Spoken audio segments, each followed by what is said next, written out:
All right, put that down there, and we're ready to go. Hello, good evening, everybody. Welcome, Donut. Welcome, Jean, over in the chat. And welcome back to G1 Sports Entertainment at its finest. Or, well, I don't know anybody else that's doing G1 Sports Entertainment like I am. I know. No, not like you.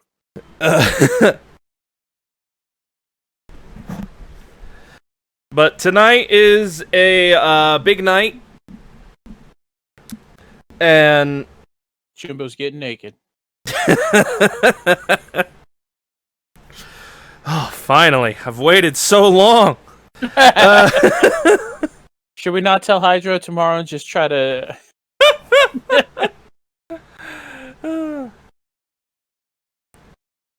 But no. As you can see by the title of the stream. Yes. This is the final regular week of games. So, we've went through, at this point, 20 plus weeks of games. Now, But the season was supposed to be a lot longer than that with how I had it set up in the game, but we don't want to be on one season for like 5 years or whatever we figured it out to be. yeah, so 64 weeks.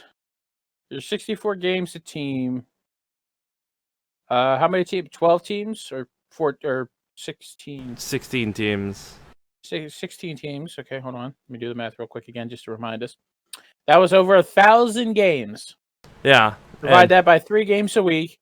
That would have taken us 341 weeks if we kept it at the original pace we started at.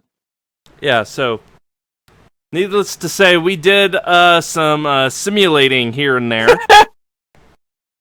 Rob, you want to know how long that would have actually taken? How long? 6.5 years. Okay, For the well, first season. Oh, that's some good stuff. so we fortunately for everybody out there, we managed to shorten it to just over 20 weeks. And now these are the final 3 games. Now, luckily, we already know what 3 games via the 6 teams we're going to see. And, well, believe it or not, we actually have a canon in universe reason for one of them. Which is always fun, because that's another thing. Whenever there's a big thing, I want to try and extol upon you all and Jimbo a little bit, because, Jimbo's right here. And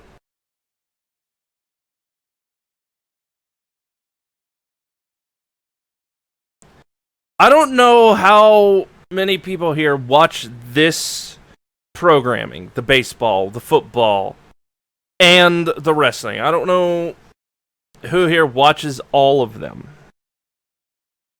I don't know if there is any that watch all of them, via live or VOD. I don't watch a single minute of programming. I don't even know what I'm doing here, to be honest. Tell me about it. Just flying by the seat of my pants every second I'm live. But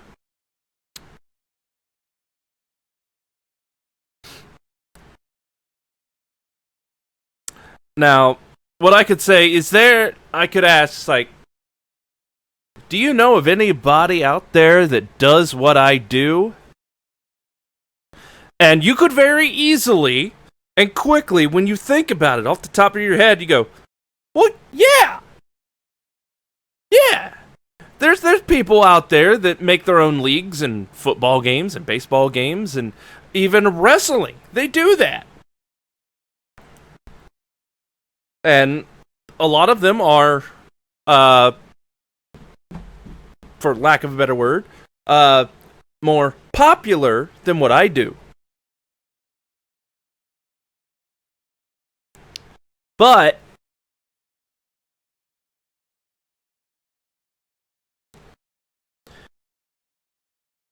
the question is, do what they do with their sports, do they do more than one? And if they do more than one, is it literally their own sports related universe? Like, we have characters, we have storylines, we have mentions of other programs in a program on what happens in another place with other people.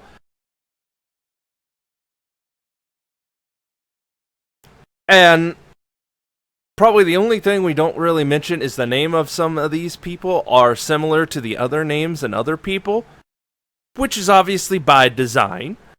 But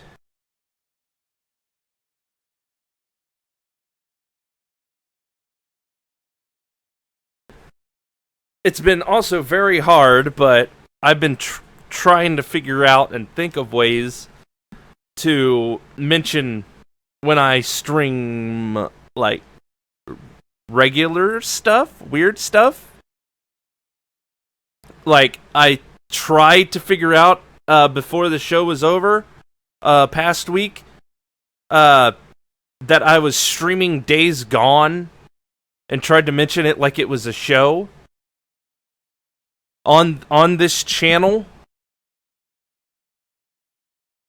but I just couldn't figure out a way.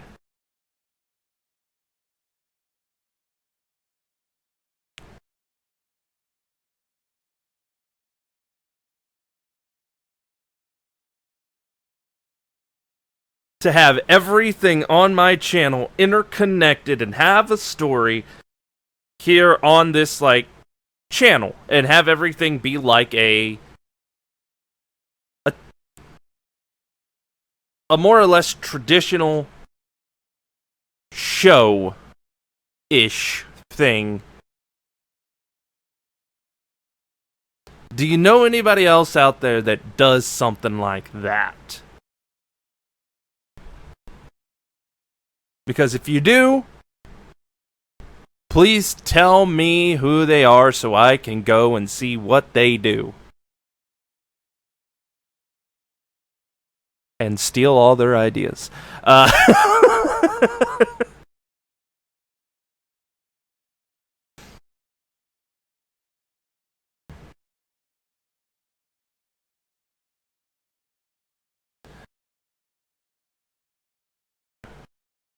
Because, I mean, hell, I even, every so often, it doesn't happen a lot, I even bring in stuff from Twitter, that type of stuff, which, you know, actually the man here, Silent Hero, he does from time to time, and so do other people.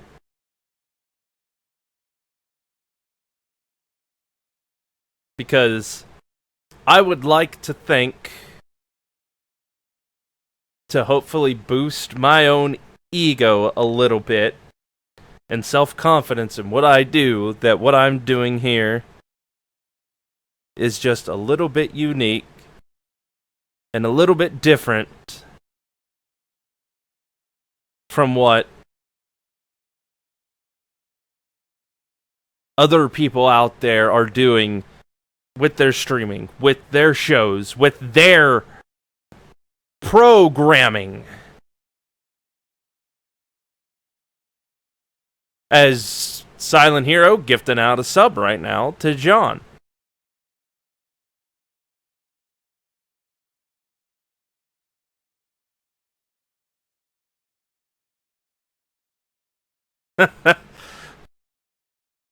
Love you too, Silent Hero. But yeah, that's all I want to get across. You got anything to say, Jimbo? Roby's best. Okay.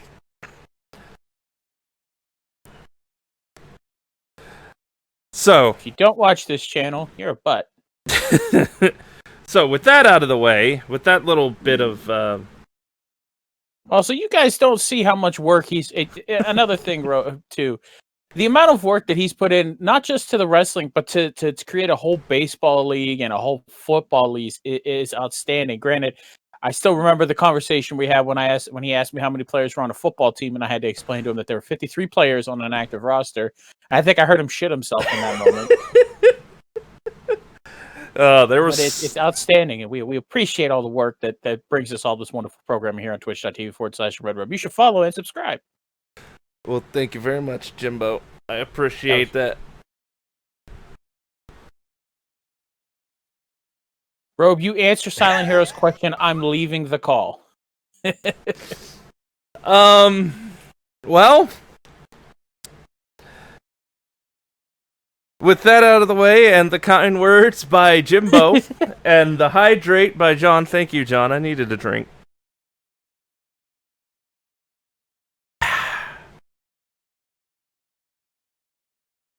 We should probably get into exactly what we need to do tonight. And believe it or not, it involves a lot of simulating some games.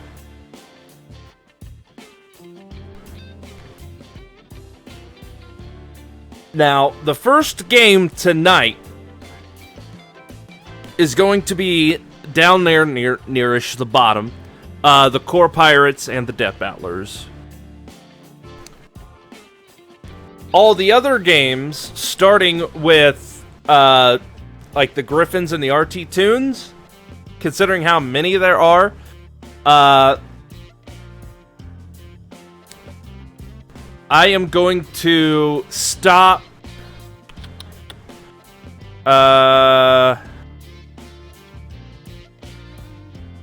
at the Blowfish and the Hunters.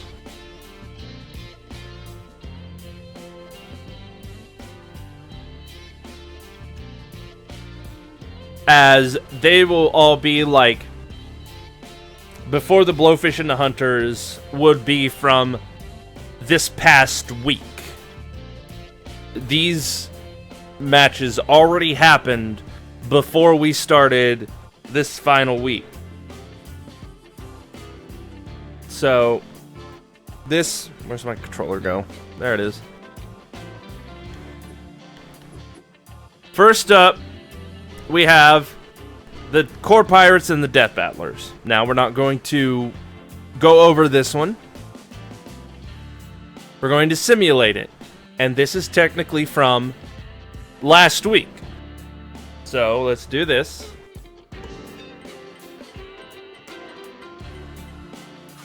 Nice. 8-6. Do not disturb. He was ready for the night, y'all.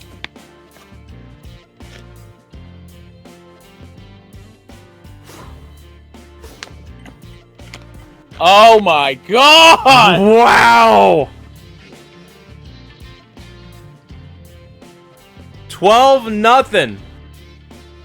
Oh.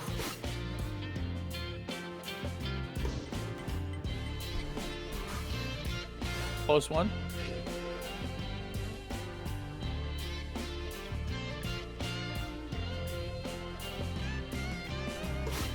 All right, the California Cruisers and the Great Whites.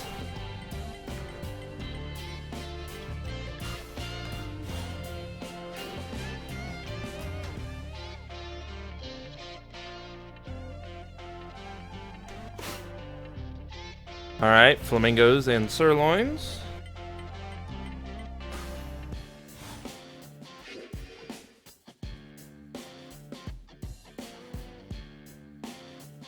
All right, now we've got the Blowfish and the Hunters.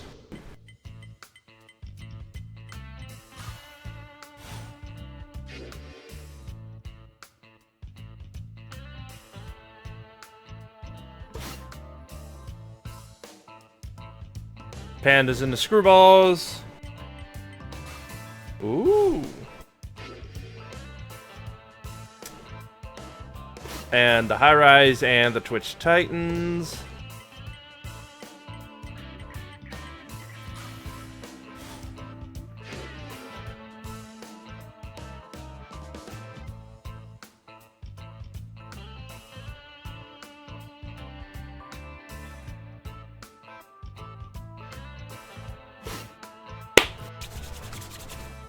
And now we've got our game.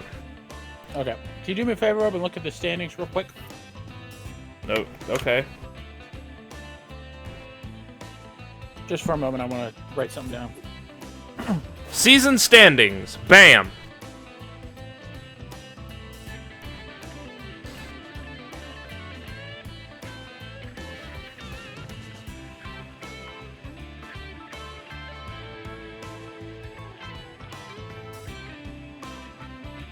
Whew.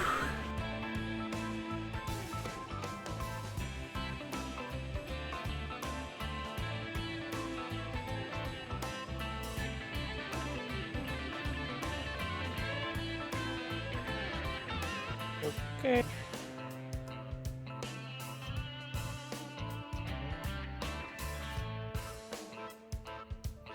I want to be with you. Are you good now?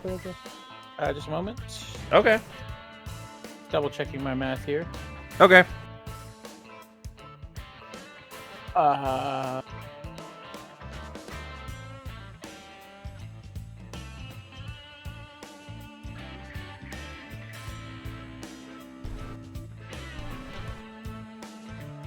Yep, we're good. Okay. All right. There we go.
All right, who else we got?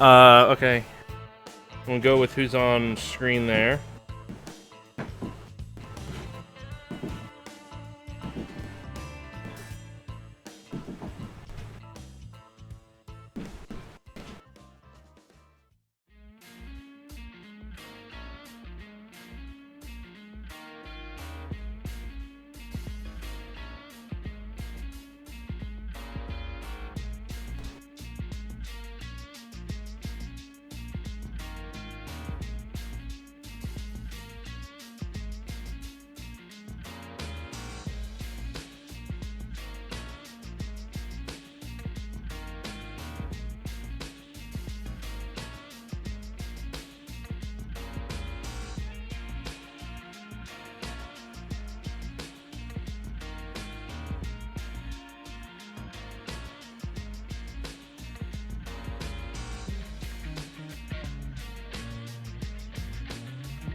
There we go. There's the tweet. It is out. ready to go. And hello, Tanner.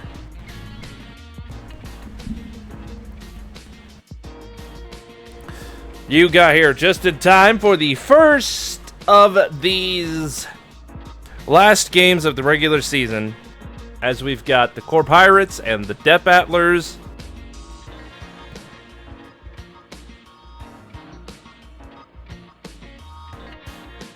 As you can see here, the Core Pirates are speed demons. The Death Battlers are power hitters.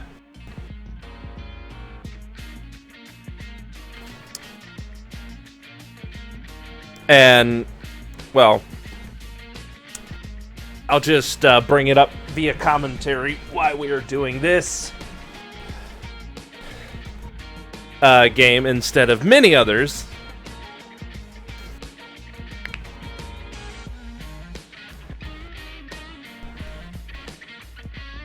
So, you ready to do this, Jimbo? Yeah!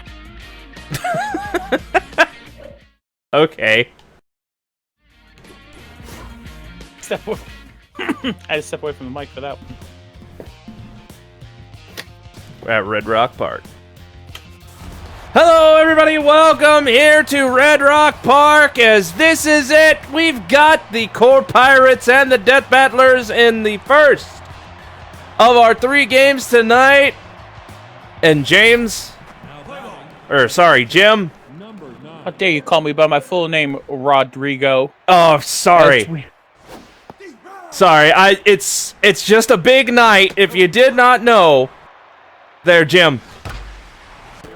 These are the last games of the regular season.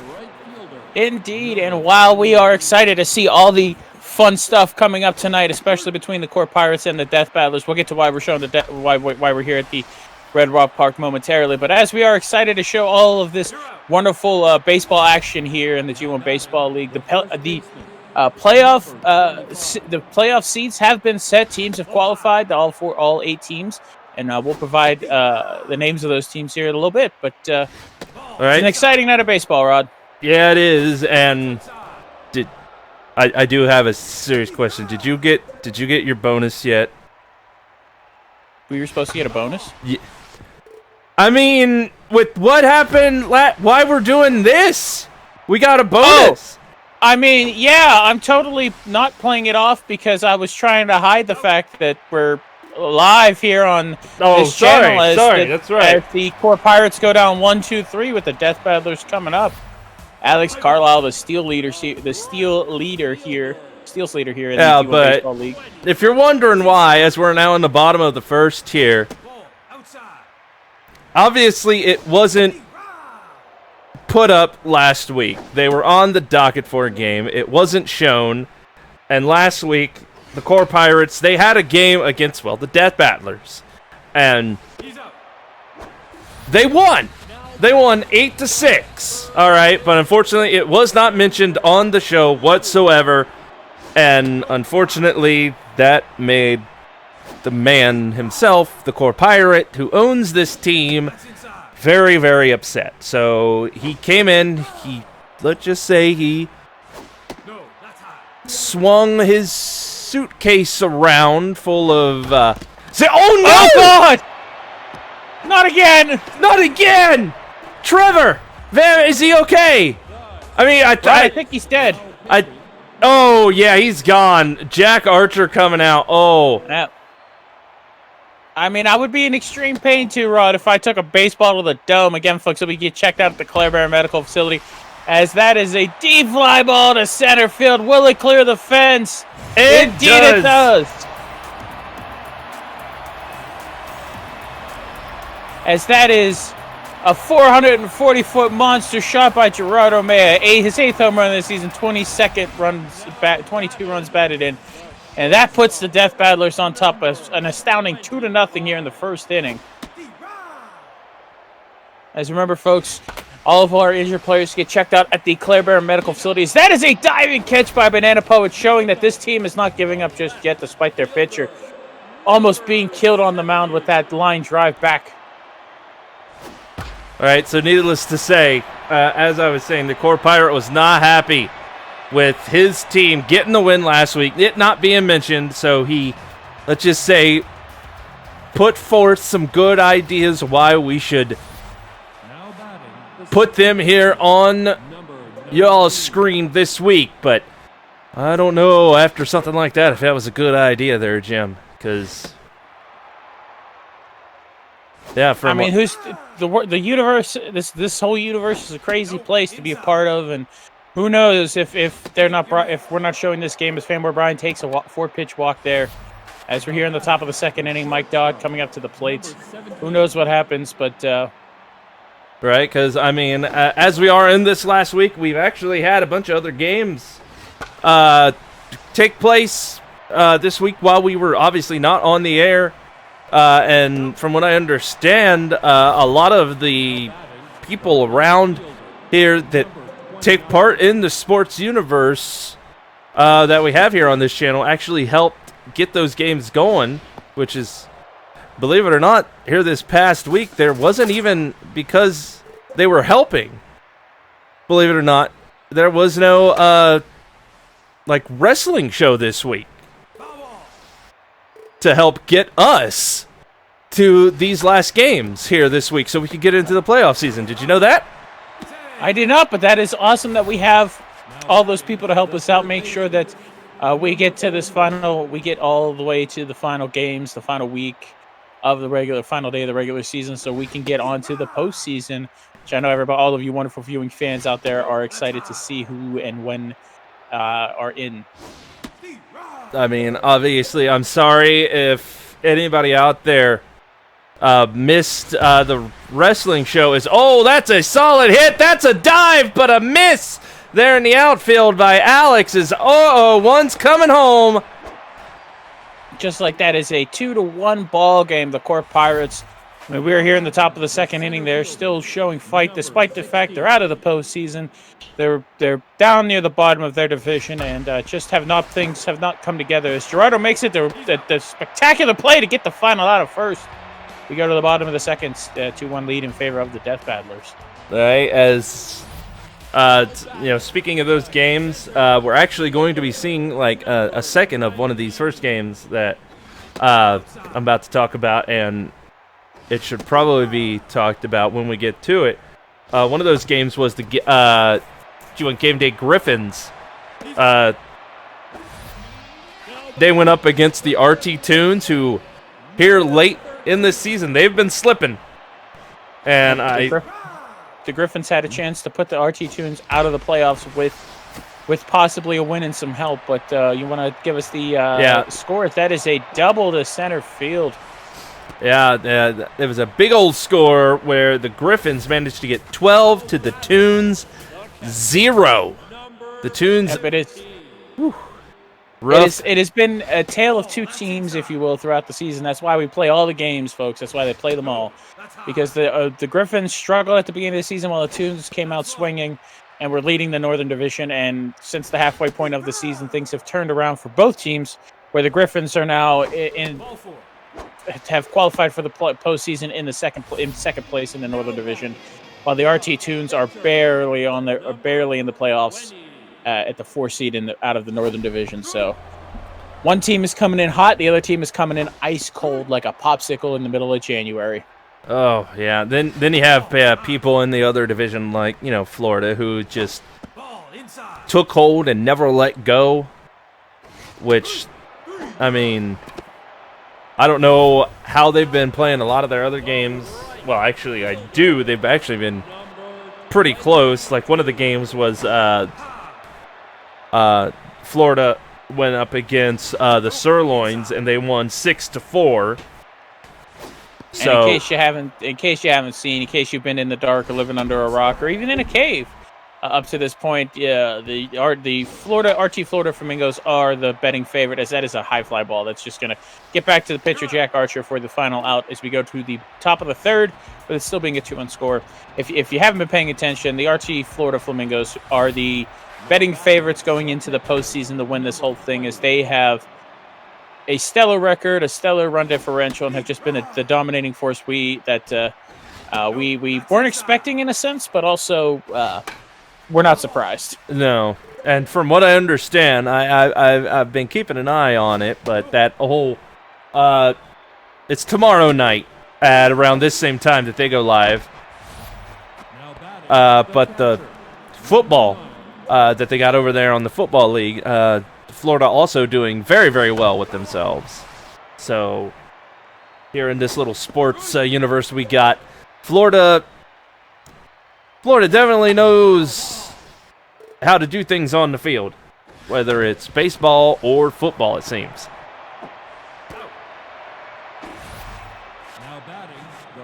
As here comes Banana Poet now, as they are already down by 2 outs here. That's high.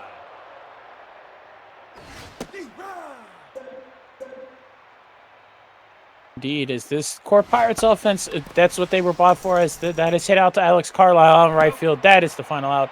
We go to the bottom of the third, still 2-1. The one thing that was talked about early on in the season was the core Pirates bats. Is they were heavy favorites to just pound away the ball out to get all the home runs and. Oh yeah, because that's the thing. If you would have looked at this team at the beginning of the season, they have definitely changed. They were. Well, a lot like the Death Battlers aren't now. They were big hitters, big power hitters, able to just wail on that ball. But now they have definitely switched their focus, changed their focus, and there's a 4-pitch walk to Ben Singer. When they get up and they're able to get on base, they definitely show their strengths in the more speedy area.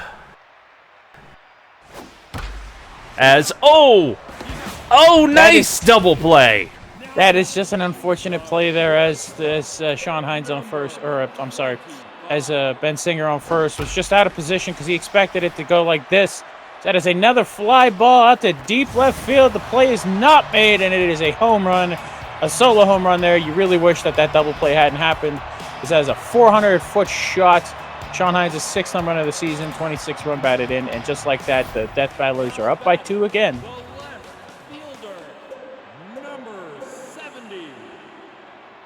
Oh, man. What a way for this to go. The core Pirates only with 1 run. Death Battlers letting the bats do the talking here with these home runs, bringing people in. Take your base.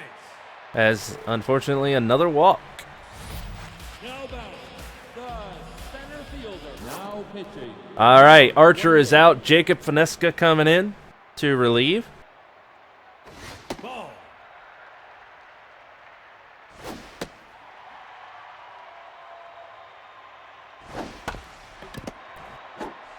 And that does it for the 3rd inning.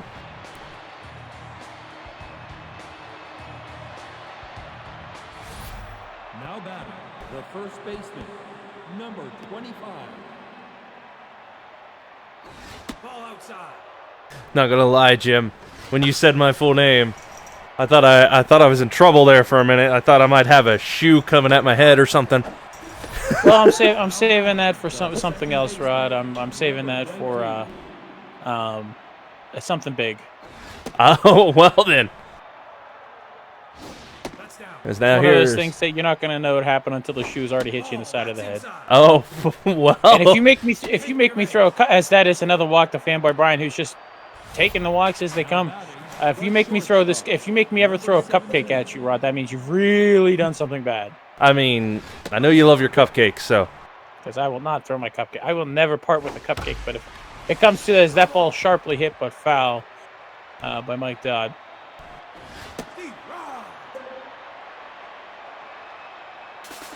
Whoa! Oh, Fanboy Brian, and he's going to 3rd. A bad throw by the catcher leads to an error, which gets the runner to 3rd, but out number 2 happens. But the runner is in scoring position to get them back within 1. And Miss Mindy, of course, with the 10 home runs, 41 runs batted in, is always a power threat behind the plate. So got to be on the lookout for her. That's outside. And solid grounder, but that's going to do it. No score to be had here in the top of the 4th. As there you see the big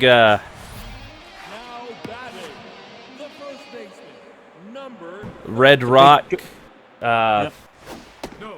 They have it. From my understanding, Rod, they have a challenge every home game here at Red Rock Park, where if you're able to climb to the top within a certain time frame, you get a free ticket to the next game. Really? Yep. I haven't heard anybody do it yet because every time they try to do it, the path leads them into the way of the Dorf Bronco out there. That's the truck you see. Oh wow! On top. So, I mean, that is a solid line drive up to center field. A single with runners on first and second here in the top of the fourth, or bottom of the fourth, excuse me.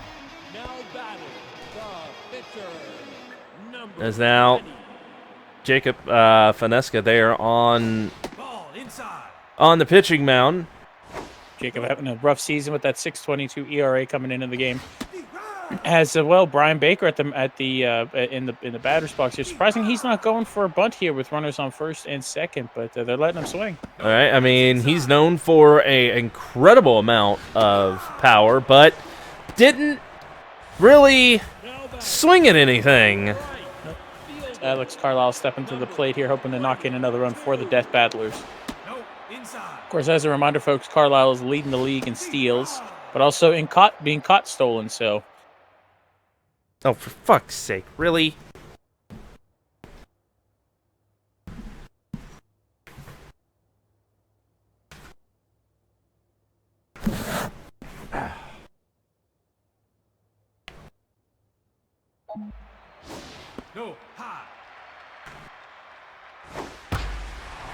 Nice solid hit. Okay, they were looking like they were going to send the runner to third, have the runner tag from second and run to third, but he held up. As not coming to the plate is Ben Singer, who's 1 for 1 today with a single and a walk. Walked the last time up, but unfortunately got out in that double play. As that is a unfortunate place to hit the ball, as it was right to Mike Dodd at short. As we go to the top of the fifth here, the game still in favor of the Death Battlers, 3-1. Cattle Wolf stepping to the plate, the lone RBI for the Core Pirates. And that's a solid grounder. Can he leg it to first in time? No, he cannot. Out of the plate for the Core Pirates is DX Kramer, who has still has had some struggles at the plate here. Is getting a chance to hit with some of the players taking a seat on the bench this afternoon. So he's only hit 262 this season, but he takes a walk, which is always a benefit for the Core Pirates. Now batting the pitcher. Yeah, because like I mentioned, the Core Pirates, they do have a lot of speed on their side. As there's, unfortunately, it bounces over foul from that bunt. See if he bunts on strike two, it bunts here, or if he swings his way, because usually on... And ouch! And something I will say we haven't seen a ton of here this season here in the G1 Baseball League is fan favorite Mushi Fluff steps to the plate here for the Core Pirates. It's that as that is a line drive to center and a single for the catcher. Is a lot of good or well executed bunts. A lot of it's been either foul strikeouts or the little pop ups that the catcher just runs out and gets for an out. So one thing that a lot of teams are gonna have to focus on in the offseason is getting their basic fundamentals for the sports correct. All right, because I mean this season it was a big season, first ever season. It seemed like parts of the season went by super quick. Right? I mean, there were a lot of games that obviously y'all didn't quite see, but they definitely did happen. Just this past week, as Brian Baker is out, John McCullough comes in to the pitching mound.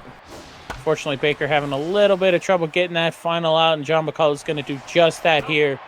So that is out number 3 to Sam Mitchell, and it's the Core Pirates go down without being able to take advantage of the bases loaded there in the top of the fifth. Yeah, because this past week we had another close game, like I mentioned, with the Florida and the Sirloins, the Grapplers and the Broncos. They also went at it, where the Grapplers managed to win by 1. They went 5-4. Indeed, and with that win, that locked up first place in the Northern Division for them. So it'll be, as the Game Day Griffins just dug themselves too much of an early hole in the season, but they've managed to climb their way back to second place finish in the Northern Division. So we will see the Both of those teams, as well as the RT Tunes and the Pittsburgh Pandas for the Northern Division in the postseason. That is a deep fly ball, but shortstop by Fanboy Brian catches it for the first out. As well, and you mentioned RT Florida in the Southern Division. Of course, they are the heavy favorites. They had that division locked up weeks ago, but as that is a foul ball. The Sirloins and the Blowfish are the second and third seed. And the Hunters barely squeaking in as the Death Battlers were on their heels, but unfortunately the Hunters just won one more game, that won a couple more games than them, and the Hunters are your final playoff seed. So those are the 8 teams that are going to be in the postseason here this season. Yeah, I mean, heck, just today before we started this, the Hunters and the Blowfish, they went 6-7, which obviously helped them squeak by, get in that spot that you're talking about. Yeah, it was the last. As of that game, it was the last playoff spot that was to be decided, was the Hunters, of course. That is a deep fly ball to center field as DX Kramer gets it in, but a run will come across. Maybe 2 here with the plate. Oh, not able to get it to Mushi there at home on time, unfortunately. Yeah, indeed, and that leads to a couple more runs for the Death Battlers as they lead the Core Pirates 5-1. As that is an out, but it'll advance the runner to third and put them in an even better position as Thack Wynn stepping to the plate here for the Death Battlers. I mean, Not a obviously, great season for the catcher. Only 263 average, 4 home runs, 21 runs batted in, but known more for his defensive prowess and his arm behind the plate. and there's the final out, thanks to the catcher. Mushi Fluff making a play under that ball there on the foul line. As we go to the top of the 6th, the Core Pirates have dug themselves maybe too much of a hole here as they're down 5-1. Right, and I mean, obviously this is turning into not a very close game with 5-1 is, Fanboy Brian able to make it, but not all the games have been like that. Like the California Cruisers this past week, they went in one of their first games, which I believe we might be watching one later, against the Game Attack Great Whites, and the Great Whites managed to come out on top 11-5. So ended up being a little one-sided there at the end. As the Great Whites, while not in the playoffs, are still fighting for pride as well as just to finish the season on a positive note, which is what these two teams here are doing.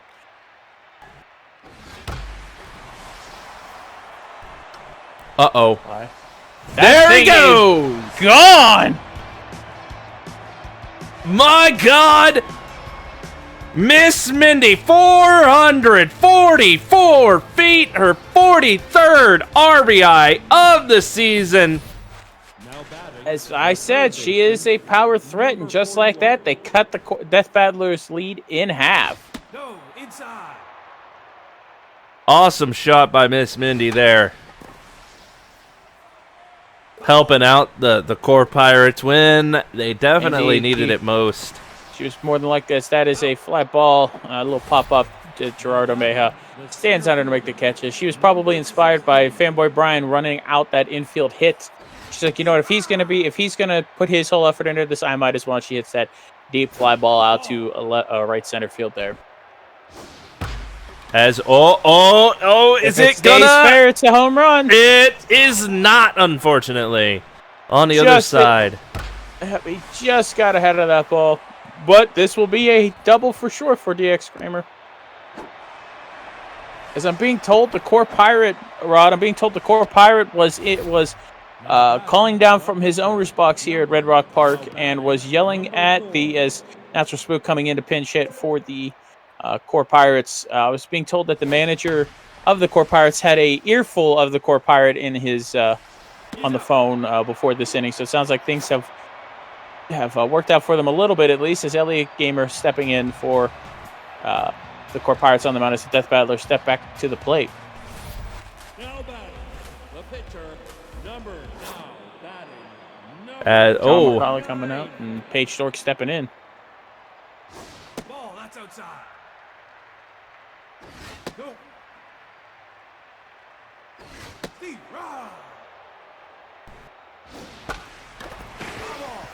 just foul. I think if that's 6 feet if that's 2 feet to the right, that is a fair ball.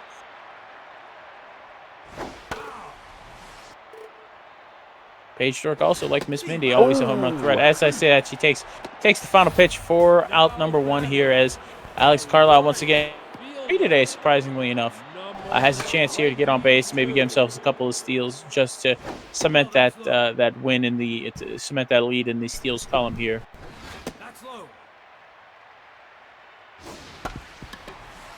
Fortunately, that's not going to do that as Sean Taylor gets it over to Elliot Gamer for the second out. Ben Singer, who's 1 for 2 today with a single and a walk, steps to the plate here in the bottom of the 6th inning. All right, it's hard to believe that our first game here is, like half over.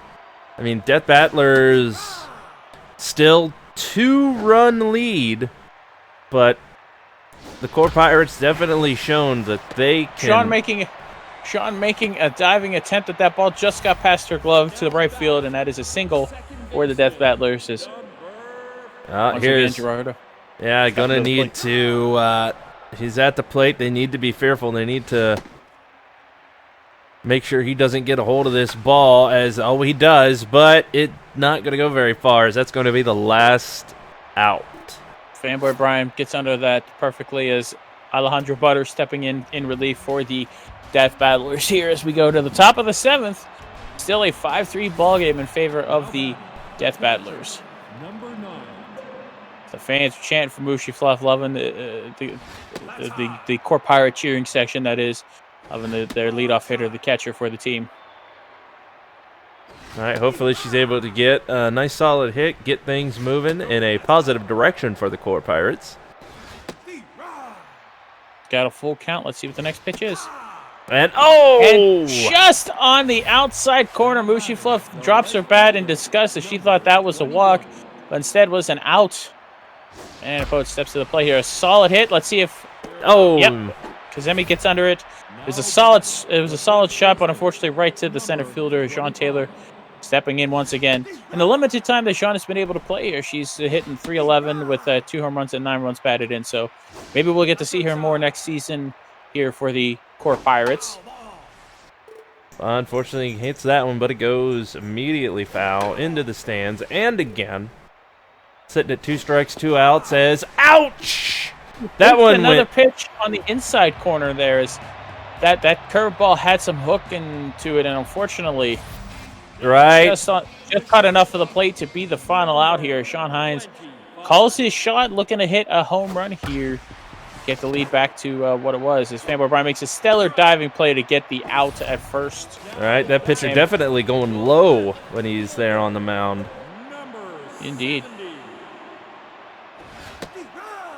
Sam Mitchell, folks may remember from our opening night of G1 Baseball League, Sam Mitchell's getting a single, then stealing second and third within back-to-back plays. That ball is deep, but is it deep enough here? No, it is not. DX Kramer. Taking 2 steps up the wall and making a stellar catch out there in center field.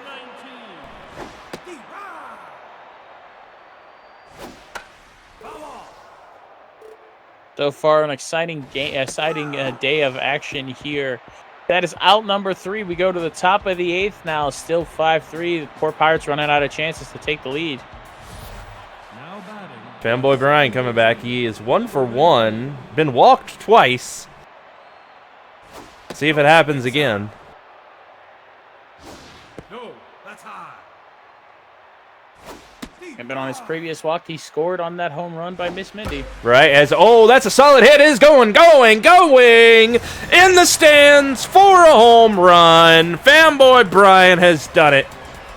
Look at it go, 459 feet, his 18th of the season, 53rd RBI this year, as Alejandro Butters is out, Grant Van Winkle coming in, and Mike Dodd up to bat.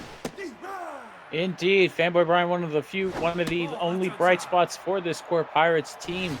See, if it wasn't for a few other folks, he might be considered MVP of the season, but fortunately, that is out number 1. Now here comes Miss Mindy, 1 for 3. Obviously, she got that big help of a home run last at bat. As now things are 5-4.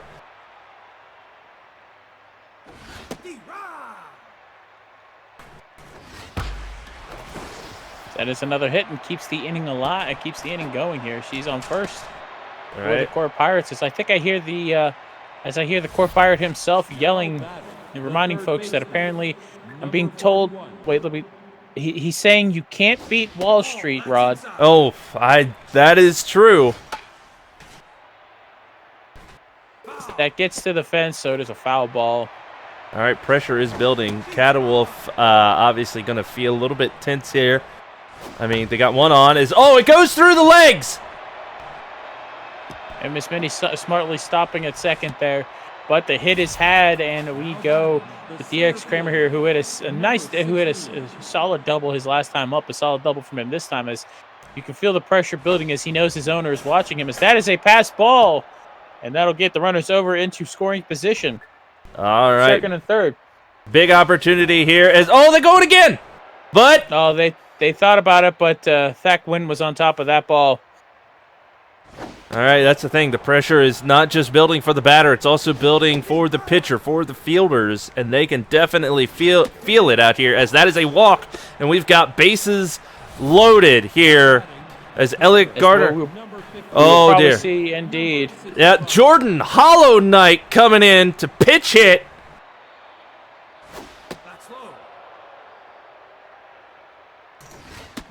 Would be maybe like a. Is she gonna swing? Maybe sacrifice to get that tie run. Well, a walk here will score a run. A full count anywhere but a fielder, and they score a run here. And there it goes. Just like that, we have a tie ball game. It folks. is tied, Jim. Oh, here in the final innings, things getting hot. This Grant Van Winkle coming out, Torian Crawford coming in, Luis Cruz coming in on the double switch. We're going to be playing right field. As the Death Battlers thought they had this game in the bag, but the Core Pirates threw some money on the ground and managed to tie this ball game up. And they're still threatening here with bases loaded and only one out in the top of the eighth. If they're looking to win this game, this is the time they're going to do it.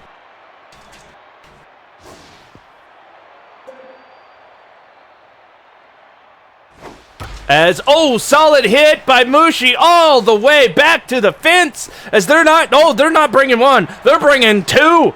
Wait, possibly three. Play at the plate. She gets in. A bases clearing double for the catcher, Mushi Fluff. And just like that, the Core Pirates are on top by 3.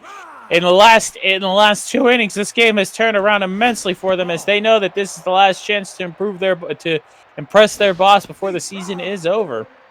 Right? I mean, he's here. I swear, if he breaks anything in there, he's gonna have to pay for it. But That is out number 2. Alex Carlisle gets under it. Now, thankfully, we have the owner's box a little soundproof so we don't hear him while he's screaming. And Sean Taylor looking for her first hit here this evening for the Core Pirates. She's looking at a solid hit anywhere. Would probably score Mushi from second. Swing and a miss that one. That might do it. That might. And no, Alex leaps up from the ground. What a stellar play out there in center field as Jordan Hollow Knight stepping out and Tekla Decanator stepping into pitch for the Core Pirates here in the bottom of the 8th as they're in control of their game here, as this game here at 8-5. I mean, that has got to upset Jean a little bit there because that ball was gone. You could see it was going over the fence, Jim, but. Indeed, Alex, of course, known for his speed, was able to catch up to that ball, take 2 steps on the wall, and catch it, as that is not going to do it. Catawolf under the play for the first out here. As I'm sure here in the bottom of the 8th, the Death Battler's going to be swinging for the fences here. I mean, like they tend to do, but. Indeed, Rod. But, of course, as always, it's not always about just hitting home runs. Like that ball right there, you just want to get on base to give your team a chance to score. That should have been a double, but Miss Mindy able to catch up to it and get it in to limit it to just a single there as Luis Cruz stepping to the plate here for his first at bat. Of course, he stepped in for the double switch for the Death Battlers, top of the 8th inning.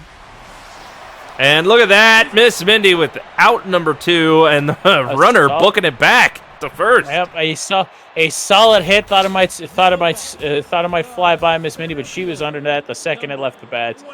As Alex Carlisle stepping back in, hoping to get on base himself.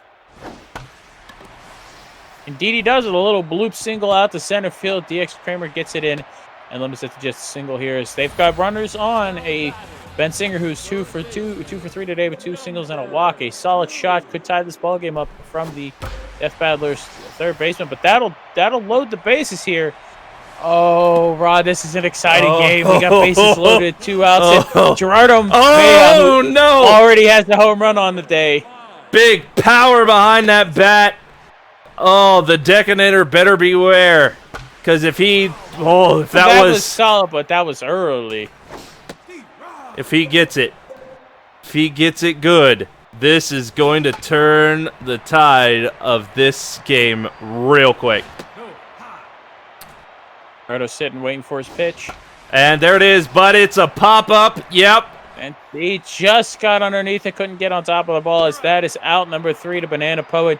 And the Core Pirates escape that jam. Bases loaded to go to the top of the 9th with the last chance for them to add to their lead here with their season MVP for this team, as Torian Crawford coming out, Chad James coming in for the Death Battlers. Vanborg Bryan obviously is the MVP of the Core Pirates season this year with that 300 average, 18 home runs, and 53 runs batted in.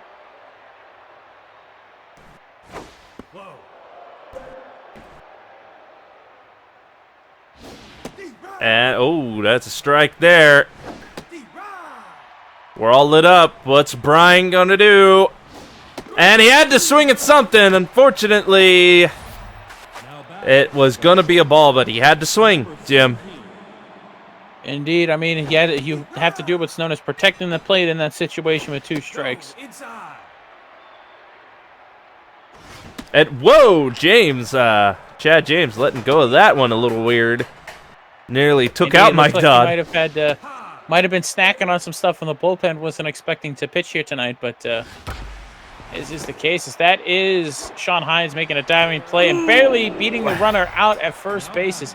Miss Mindy obviously 2 for 4 with the home run and the single last time up here. She's going to be looking to maybe hit another one over the fence. Right, I mean, she hasn't done too terribly bad this season with those 11 home runs. That has helped her ultimately get the 43 RBIs that we've mentioned, as we're all lit up here, as that is a walk, and Mindy going to go over to first. I think between the games, Rod, here, as we were near the end of this one, I think I'm going to go stop at a stand and get some bean knockout coffee. Help me get that extra energy boost before we get to game number 2 here this evening. Yeah, as well, I mean, we actually luckily, we're not too far off from the game number 2. We're actually going to be seeing the Game Day Griffins take on the RT Tunes. Maybe they could get a win. Maybe they could do something, get their seat back, or I don't know. The Tunes need to do something because they are definitely slipping as we are now bottom of the 9th and a last gasp here for the Death Battlers. Last chance romance here for the Death Battlers. As that is a solid hit, but right to Banana Poet out there in right field as Sam Mitchell steps to the plate 0 for 2 today, but with a couple of walks. Again, it's not always about hitting home runs, it's just about getting on base at this point.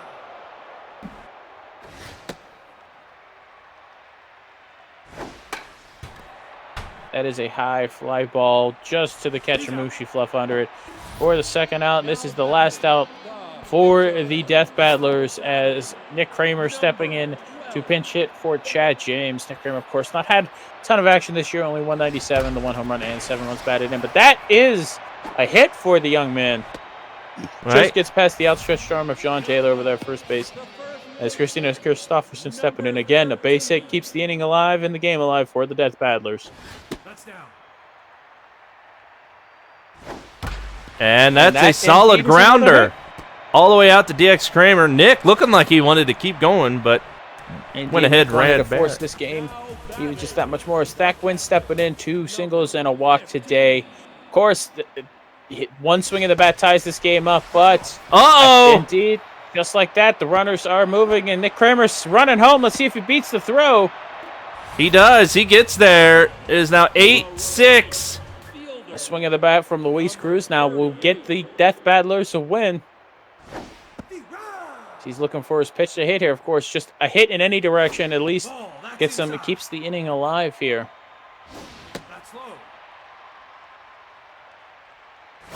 That's whoa! Oh! I thought that ball was going to escape. Amushi Fluff on top of it and gets it over to first to stop the runners. As that is a walk. And Gerard, we have the bases loaded again here as Alex Carlisle stepping to the plate. As Dolly Perro stepping in to end this game here for the final out. As and that is out number 3 at the plate at home. The Core Pirates win. They win. On a last play like that, you hate to see it if you're a Death Battler fan, but the Core Pirate is going home happy. Of course, his team didn't make the playoffs this year, but he's going home with a W today as we take a look at the box score here. Oh, what a way to end that, Jim, as look at this score. Indeed, 8-6 in favor of the Core Pirates. They got 10 hits while the Death Battlers had 13. Both teams had ample opportunity to score runs, and both teams did. But the Death Battlers just couldn't. Unfortunately, you hate to see it come down to an end of the game play like that, where a pass ball leads to an out at home when the runner was forced because of the bases being loaded, of course. But if you take a look at some of the hitting stats here. Oh, my word. Look at this. You got 2 home runs on either side, which that's not bad, but... Indeed, it just, as this shows, it's just that the Core Pirates did more with what they had, as they only had 10 hits, but also 6 walks. The Death Battlers had more runners on base, but just couldn't get any more runs across here. Right, I mean, they had those 13 hits, but unfortunately, especially there at the end, when they were able to get people on base, they weren't able to capitalize on it. So, especially with that last out at home as well, let's go ahead and take a look at the pitching. Yep, and as you see here, not obviously, when we receive an update on Trevor Van Buren for the Core Pirates, we will let you know. I'm sure the owner of the team didn't expect him to get taken out in the first inning by a line drive. Being told, obviously, he's being checked out for contusion, concussion, and any other internal injuries after taking that shot. As you can see there, I mean, it was a bullpen heavy day for both teams. Brian Baker almost got through 5 innings, but couldn't get out of the 5th. As the bullpen for the Death Battlers ended up costing them the game, as you see there. Grant Van Winkle charged with 4 runs himself, as that was the downfall for the Death Battlers. Right, and this is probably going to be an interesting MVP for a heck of a game here. As look at this!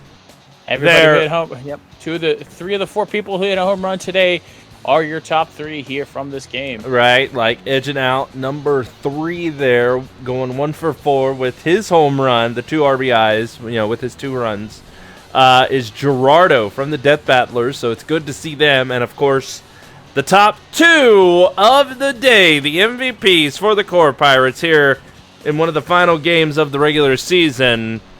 There at number 2 is Fanboy Brian with his own home run.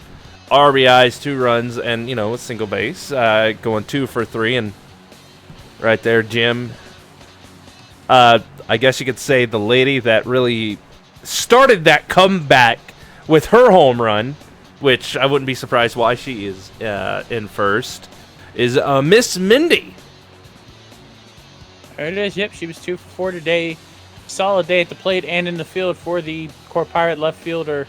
That's what you like to see, and that is not all, folks. We've got 2 more games coming at you shortly. Yep, we will be back before you know it with the G1 Game Day Griffins taking on the RT Toons. So stay tuned right here.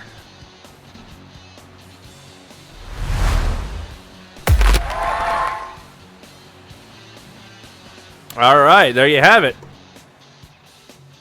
I will say I was going to do a bit where I was screaming into my hand near the microphone, so it sounded like the Core Pirate yelling from his owner's box.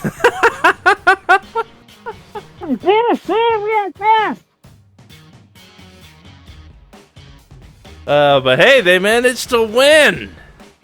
Oh yeah, you would have heard me scream. You would have heard me scream something if the Core Pirates Core Pirates lost that one. So,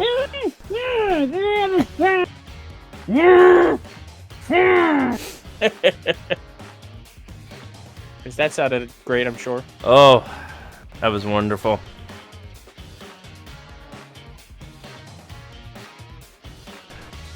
All right, we are one game down. 2 more to go. 1,342 more games to go here.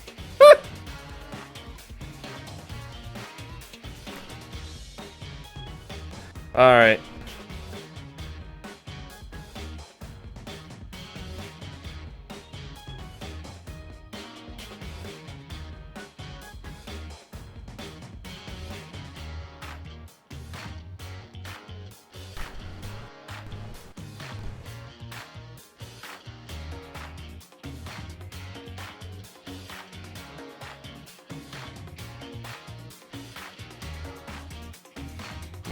No, that's not how you spell that.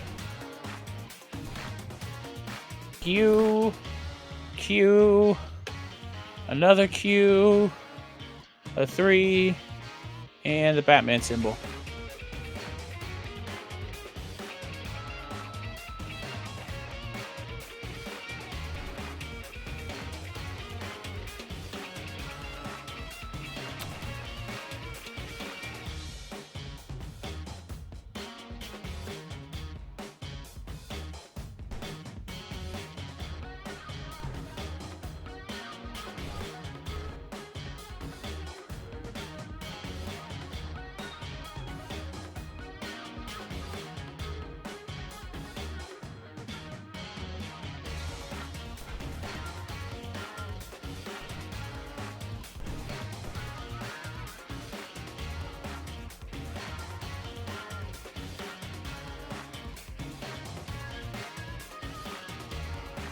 All right, there we go.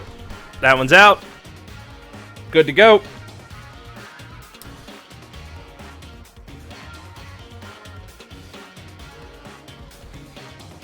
So we can go ahead and get to the next game.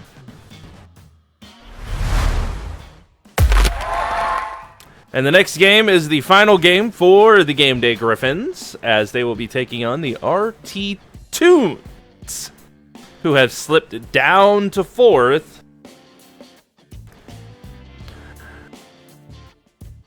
So, after what happened in the last game, the Griffins 12-0.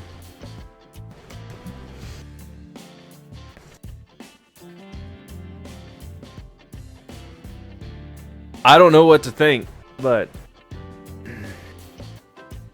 makes me wonder if the RT Toons are going to possibly get the win here.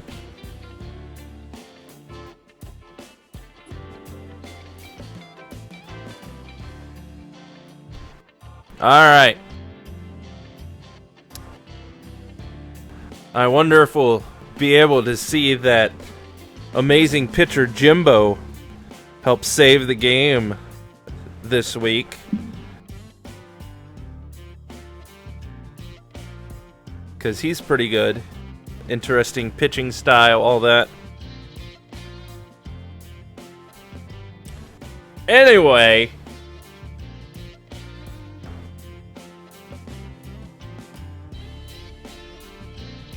let's go ahead. You ready to get into this one, Jimbo? Because I am. I'm always ready, except in this moment, because I need to take a second, and now I'm ready. Okay. Let's see. I think the batting order is fine. All of that looks just fine. Let's go. We are at Apple Field.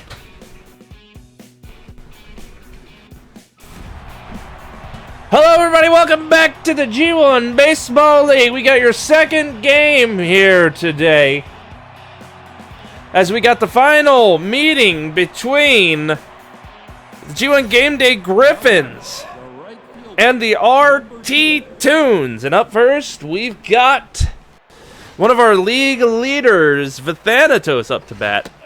Indeed, Lena Thanatos leading the league in batting average with the 376, and she adds to it with that single to center field. Rusty Barnes-York getting it in here. As previously mentioned in the last game, between the close game between the Court Pirates and the Death Battlers, both these teams are in the playoffs and now just fighting for seeding, Rod. That they are. Obviously, Red Rope stepping up and hitting that ball out to deep center field and makes it to the warning track as Rusty Barnes-York has trouble getting to it. As Lena going in. Indeed, as Thanatos scores all the way from first rope with the safe double, as now Mina Makoto step into the plate as the Griffins, just like that, have a 1-0 lead. As there's the first out, as what a way to start for the Griffins, who have come out swinging here. As I gotta say, they at this point, with what they have done, what they have become this season, are probably very much ready for the playoffs here starting next week. Indeed, Rod. As previously mentioned, the Griffins, as Silent Hero strikes out for out number 2, the Griffins and the Toons are a tale of two teams. While the RT Toons started hot and were leading the Northern Division at the halfway point in the season, the Griffins have turned it around and are now obviously finishing in second place here. But the Toons have kind of hit a struggle a little bit as of late. Oh, Shiro breaking his bat, but unfortunately, it just leads to a pop-up and the final out, as now the Toons coming up, and Yang Zhao Long up first for the RT Toons. Indeed, with Renegade on the mound for the Game Day Griffins here. Not a ton of strikeouts, only 30, but a 4.21 ERA, a decent reliever out of the pen as they're going with an opener to save their starting pitching for the postseason, which, again, if you're just tuning in, is starting next week. As that is out number 1, is Yang takes a look at that pitch go right past her. Weird Larry coming up here in second.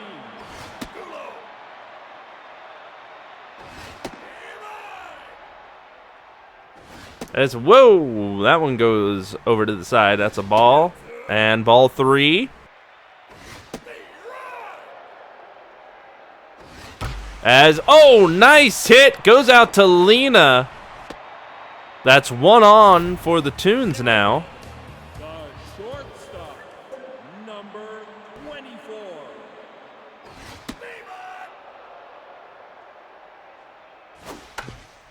Yeah, well, okay.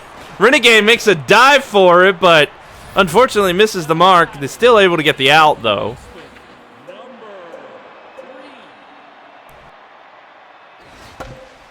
And, oh, bounced out of his glove. Mina Makoto able to scoop it up for out number 3.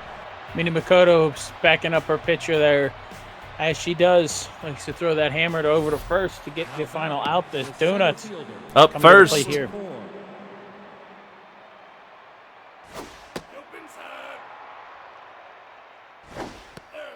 Of course, folks, we mentioned about Lena leading the league with the batting average, as she is the only person that, from my understanding, is the only person that is stopping RT Florida Flamingos Ricky from winning the Triple Crown. As the season is we are in our final week, or final day of the season here.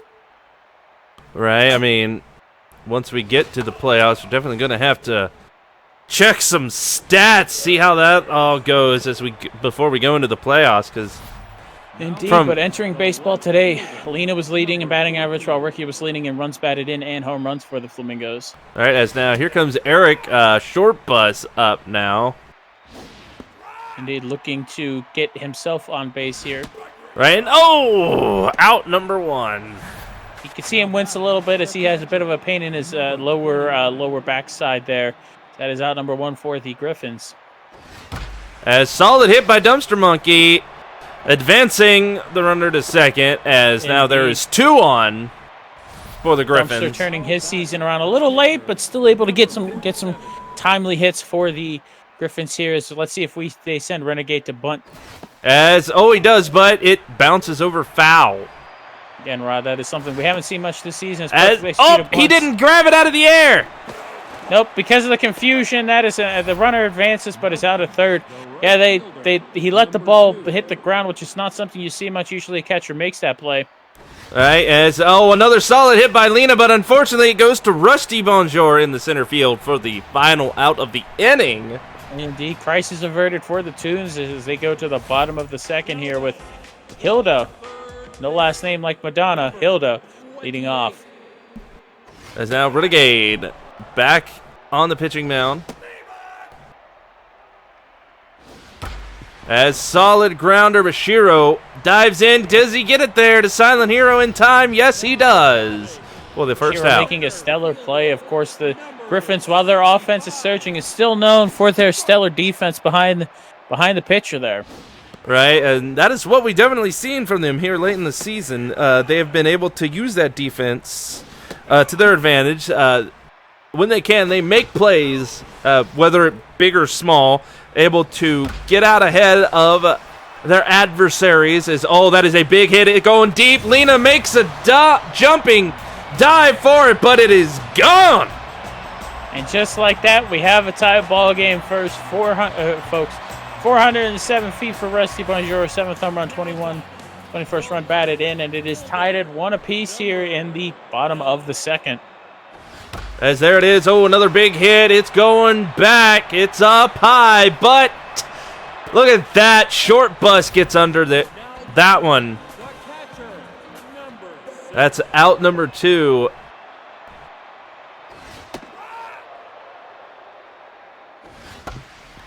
And Silent Hero scoops that up and gets over to first and just keeps on running to the dugout as we are now into the third inning.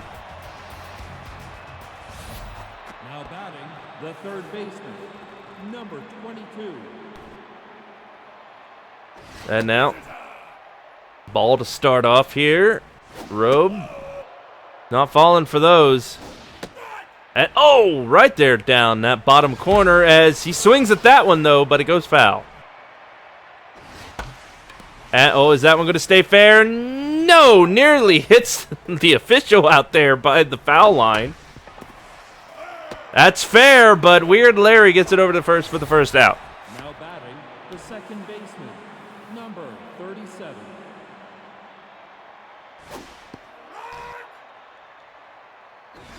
One down. About to be 2. Popped all the way up.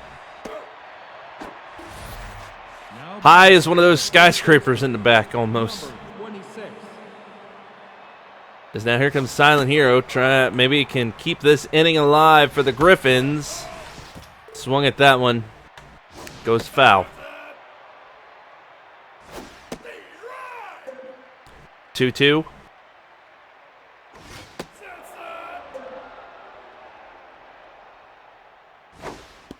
And that's a walk.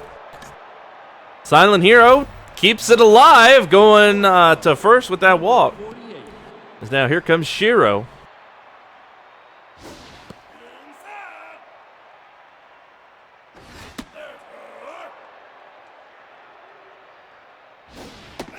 Three balls now. And it's going back. Foul ball. That'll lead to 1 strike. 2 strikes now. We're all lit up. That looked a little low to me, Jim, but the umpire saw what the umpire saw, as that is out number 3. Indeed, sometimes that is why we are up here and they are down there. They look like, if they believe it's a strike, they will call it a strike, no matter how close it looks here on the monitor.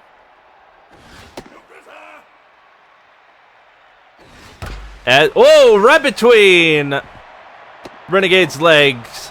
As that ball looks like it hit second base as it bounced out to Donut out in center field, as that is a hit for the Archie Tunes. Right fielder, number 31. And, double We win. will see a double play. There it is. Now batting, The old 9-4-3 double play. 9-5-3, excuse me. 9-6-3 double play. Are you okay over there, Jim? You're starting to sound like me, messing things up all the dang time. As, it has been a long season, and speaking of long, that is a long fly ball out to deep center field, but Donut is underneath it. As that is the final out here in the bottom of the third. We go to the top of the fourth. Score still tied at 1 apiece. All right, Donut up first, locked in, ready to go. Hopefully he can get things going for the Griffins here.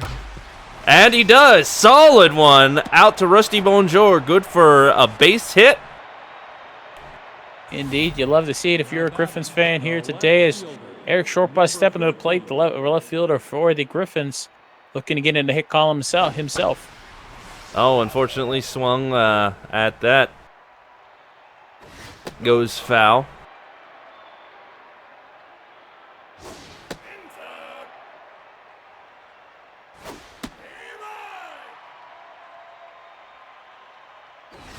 And, oh, that's a good one. Oh, wait, is she going to get there? Yes! Yang Xiaolong out there in right field, able to run in Number 29. and get that out for out number 1. As now here comes Dumpster Monkey. Or Matt Dumpster, sorry. Unfortunately, looks like he grounds into the inning-ending 3-6-3 double play. And as the inning started so well, it ended so quickly. We go to the bottom of the fourth now, still tied at 1 apiece. Number 24.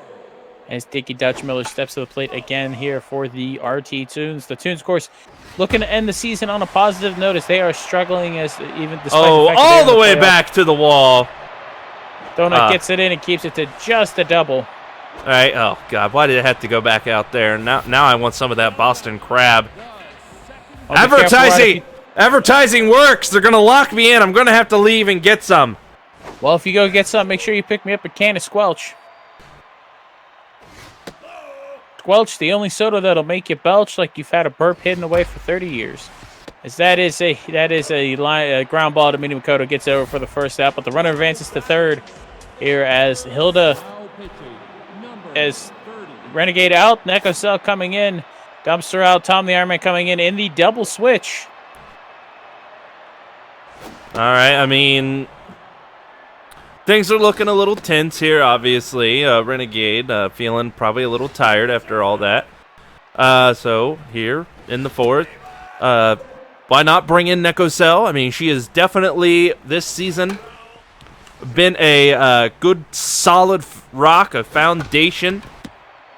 That'll be out number 2. Is Silent here, catches the ball and immediately turns to the runner at third. Indeed, you are correct, Rod, as Neko Cell has been stellar out of the pen as of late for the Griffins.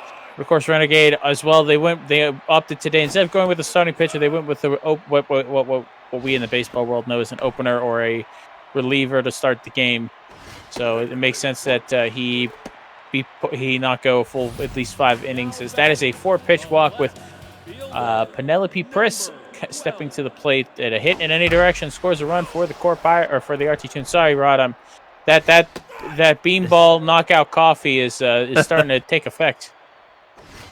I mean, broke her bat. All right, 2 strikes. And there it is, out number 3, Neko Paints a Cell. 4-seamer right on the outside corner of the plate, and that is it. As we go to the top of the 5th, Tom Ironman leading off here for the Griffins for his first at bat of the game.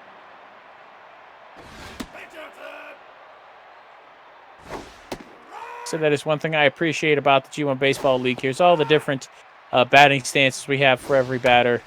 Oh, that's a grounder. Oh, Mike. As Tom trying to leg it to first, unfortunately unable to make it. Right fielder, number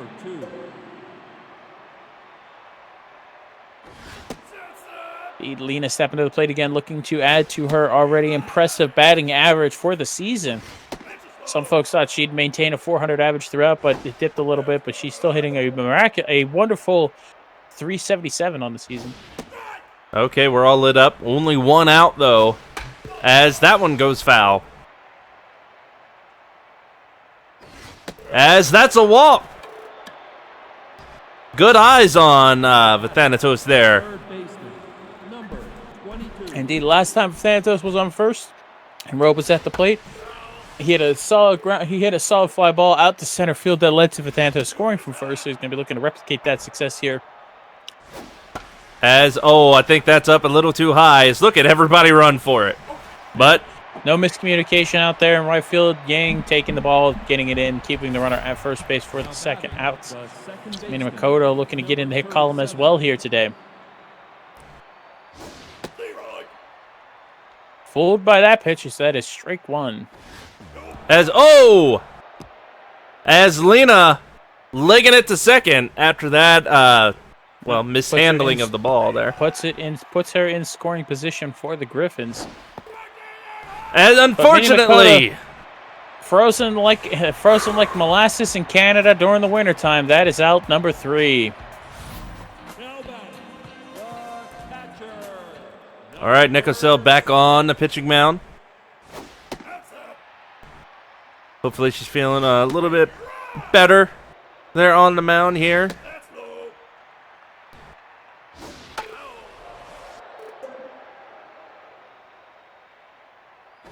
What are you swinging at there? But swinging at a pitch that was inside that could have hit him. As Garza coming out, Jake Stonewall coming in to pinch hit for the RT Tunes. Nick Osell dealing here in the bottom of the 5th.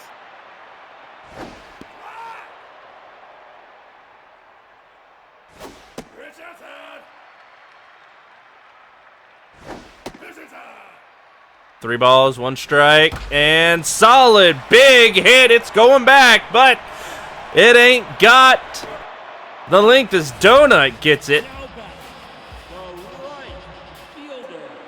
2 outs now. Only 1 more before we go to the 6th inning. And there it is. Indeed, that is it. Shiro, the silent hero for the final out. We go with Julian Chase stepping in on the mound for the Tunes. We go to the top of the 6th, still tied at $1 apiece. Which is how much a can of Squelch will cost you if you visit our concession stands during the game. Remember, folks, Squelch soda, the soda that'll make you belch like you've had a burp for 30 years hiding away.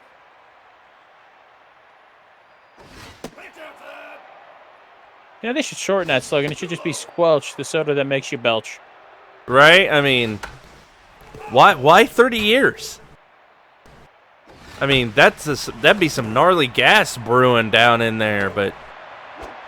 Indeed. I imagine that would sound like an earthquake kicking off. Or me after I've had some beanball knockout coffee. As solid hit by Shiro out to center field. Gets them in the hit column for the Griffins as Donut stepping to play 1-for-1 today with a walk and a single. As Shiro making a run for it. Can he make it there? No, he cannot. No, Shiro unfortunately not getting a great jump off of first as he's trying to help his team win the game. Fortunately not able to get that good first step as that might come back to bite them here as Donut once again gets another single, this time out to left field. As Eric Short must step to the plate with 2 outs here for the Griffins. All right, I mean, unfortunately, I think that put a little bit more pressure on the Griffins, Shiro doing that. Because now they're sitting at 2 outs. Donut managing to make it on base. Lots of pressure here on Eric to continue.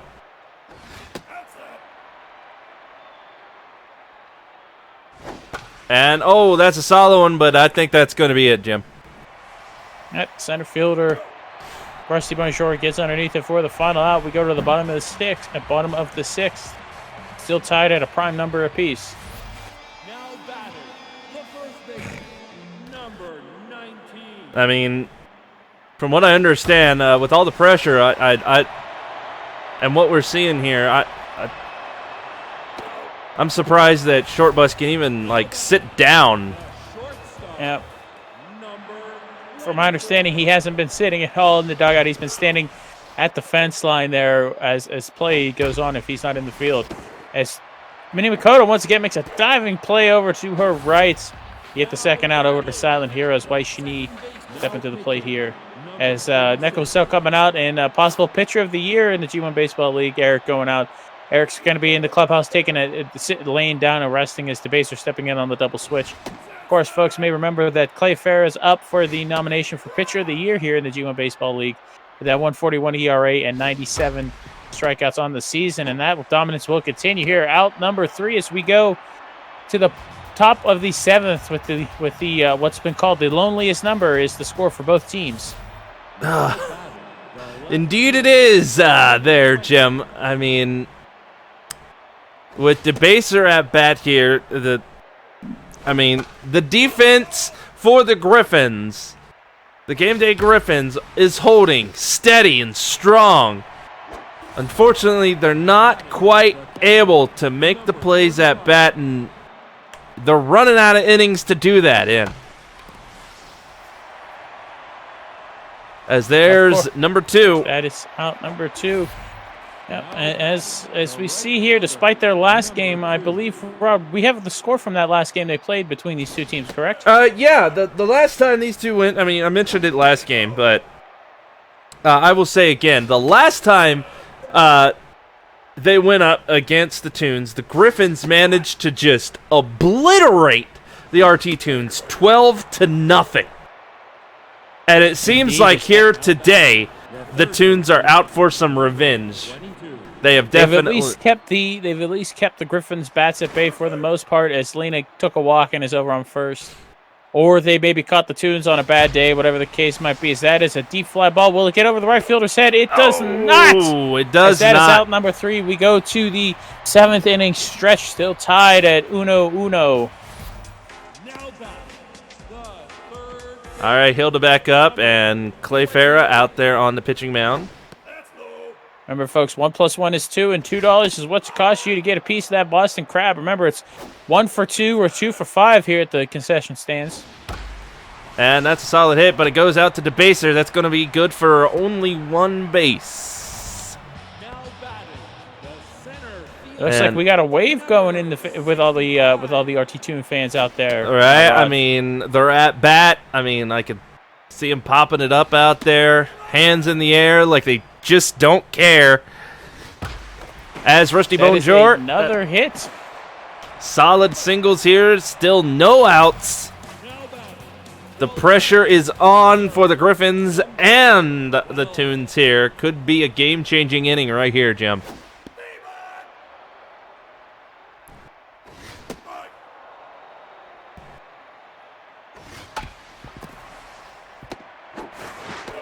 And that is out number 1, but the Toons in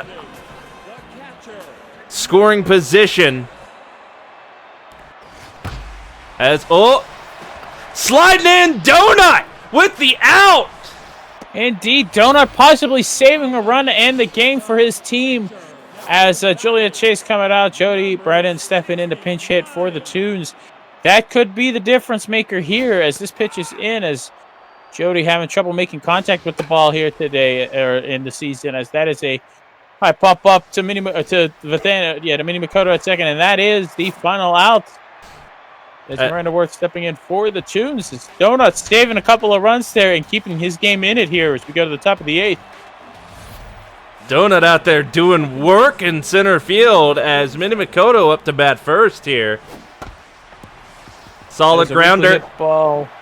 And Minnie Makoto not fast enough to beat that, unfortunately. Alan Hero stepping in now, looking to support his team, not just on the defensive side of the ball, but on offense as well. As Weischnee making a spectacular diving play to get the out at first, as Shiro stepping in once again. As now we are on the verge of this being halfway done with the 8th inning here. That one goes foul, 2-2.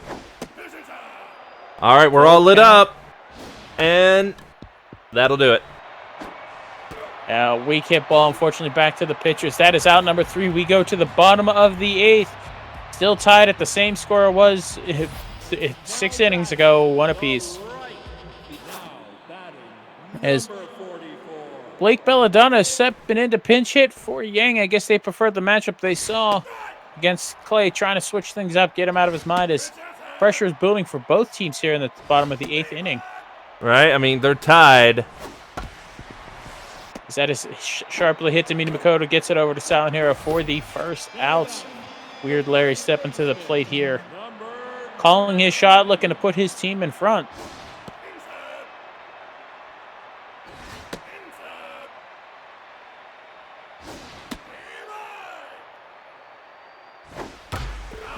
Oh, that one goes foul immediately. That is out number 2. Clay once again striking out another batter. Dickie Dutchmiller stepping up. As that is the 98th strikeout on the season for Clay Farrow.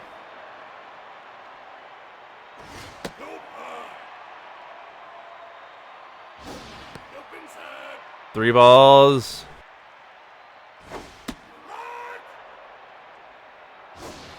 And, oh, swing and a miss there by Dutchmiller. Oh, didn't miss that one, though. That is a single here. Clay was looking to get out of this inning as Waishini stepping to the plate for the RT Tunes, and unfortunately, that's going to do it for Clay, who just didn't have his full repertoire of pitches here today. As Jimbo Sox stepping in for the Griffins with that weird pitching style. Right, I mean, I could definitely see why, again, with that pitching style, with those types of pitches, why they would want somebody like this crazy James Jimbo Sox guy to be a closer. Because, I mean, when you're used to seeing things one way for 5, 6, 7, 8 innings, and all of a sudden... That is out number 3. Yep, out number 3. We go to the top of the 9th. Rod, somebody has to win this game as... Donut once again stepping up to the plate, 2 for 2 today with a couple of walks and a single. As you see the defensive changes made, Blake Belladonna out in the center field and Durant Wade over there in rights for the Tunes. Oh, we gonna get an intentional walk? No, I don't think necessarily it's an intentional walk. I think that just Miranda Worth a little nervous by Donut at the home plate as she walks him on 5 pitches there. Just couldn't control her location as they're letting. As we've seen this season, Jimbo Sox can hit the ball and hit the ball hard. So they're going to have him sacrifice bunt here to move Donut over to second. He can make contact with the ball. He swung on that one. Unfortunately, it went foul.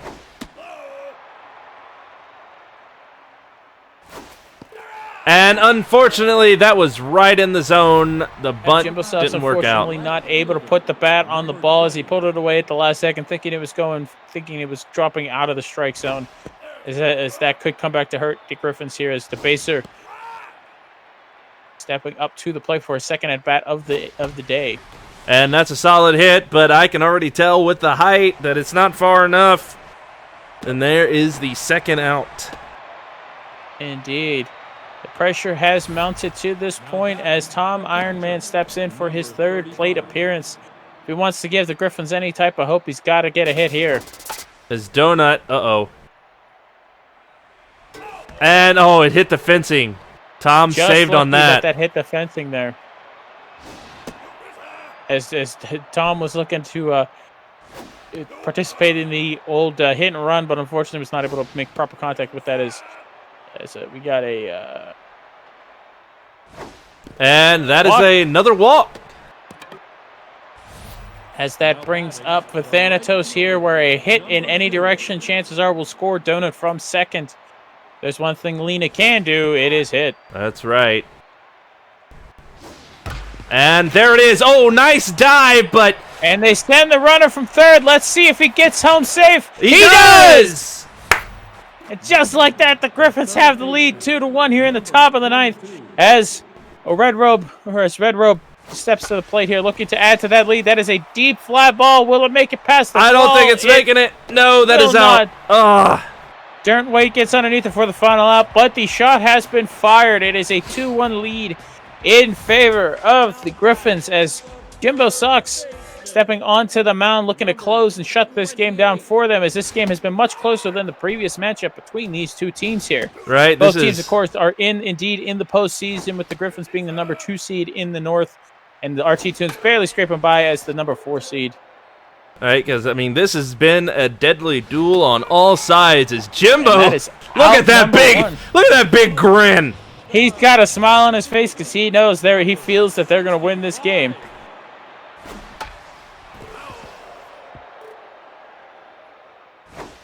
If it's That fair, is unfortunately that is an unfortunate play, as that ball was foul and bounced fair. Number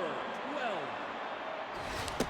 And this is the final out suddenly for the RT Tunes, as that is a weakly hit ball. Will DeBaser get underneath it? He does, and that is your ball game, folks, with the Griffins coming out on top in a well-pitched, well-defended game, 2-1.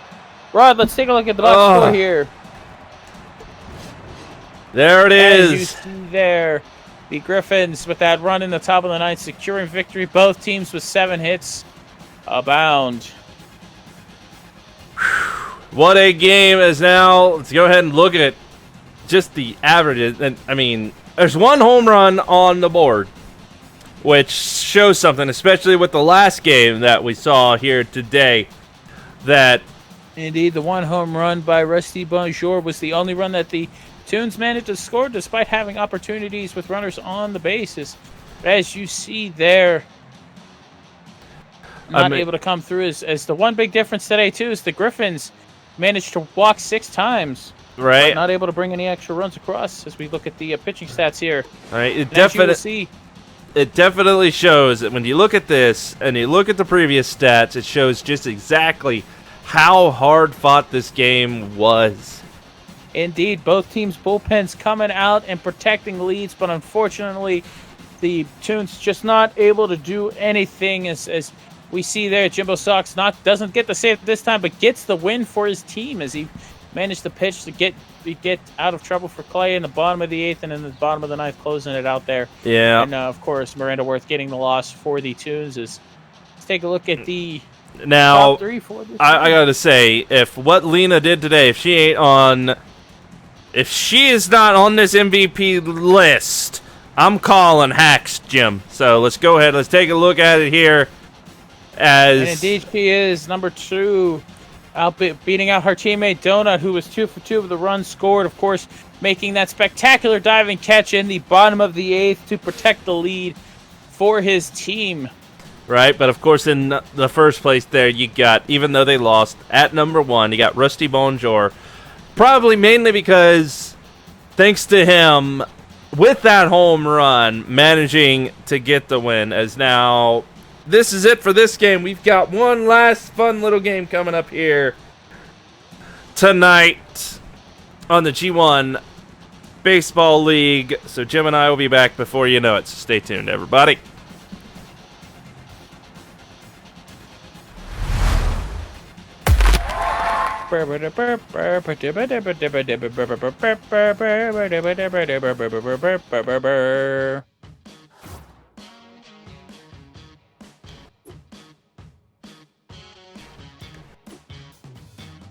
All right, there you have it. There's that. We got one left. But we do have to simulate one game before we get there.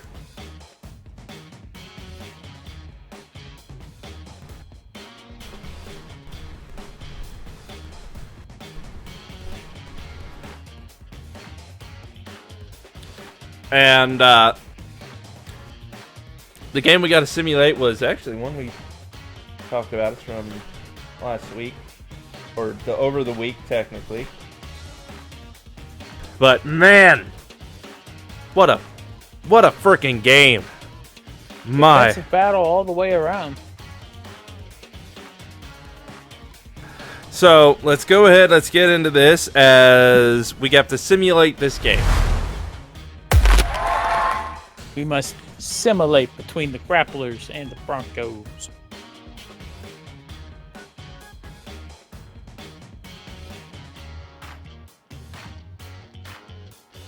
Grapplers, of course, firmly in first place in the Northern Division. Oh yeah.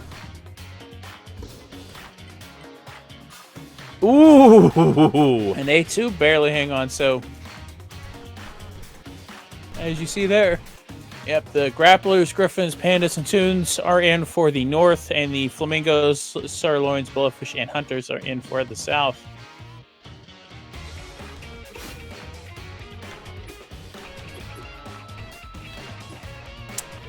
All right, so this is going to be the last game of the night. It's just a fun game. Obviously, nothing really on the line between these two, but Except that bragging rights. right? I mean, unless you want to see like two of the top tier teams right there with the Flamingos and the Sirloins go at it, but do you really want to watch Florida? We're going to have to watch them fucking plenty in the playoffs.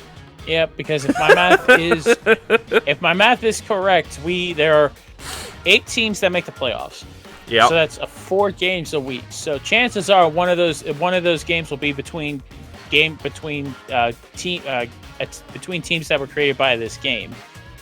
And so we will probably have to watch Florida every week until, either they lose or until the playoffs are over. Right, because, I mean, obviously we're going to have to watch teams that were not created in the playoffs because they're all fucking in there. Fucking Yeah, that's another thing, bastards. We're going to have to either edit it so that... That just pisses me off. I know. But hopefully they don't get to like the finals. One of the other teams do. They're beaten out or something. I don't know, but hopefully that's what'll happen. As well, we got to do this. So let me write up a thing.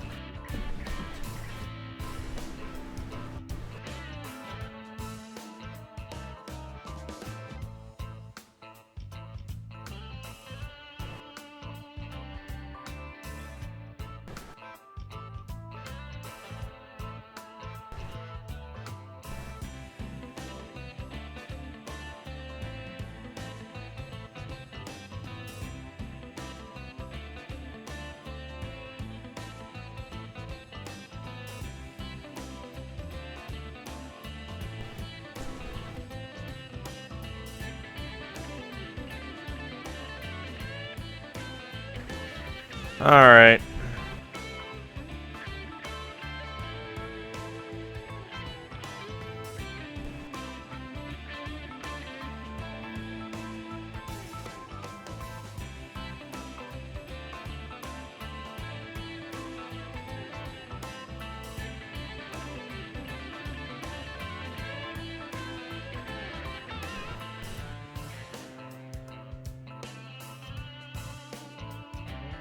There we go. Just send that out real quick like that. Since this last game, won't tag anybody with it. Whatever. All right, let's go ahead. Let's get into this little game here.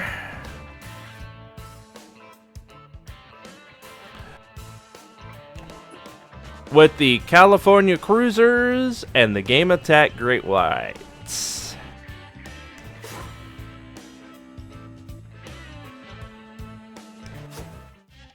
We're at Lafayette Corner.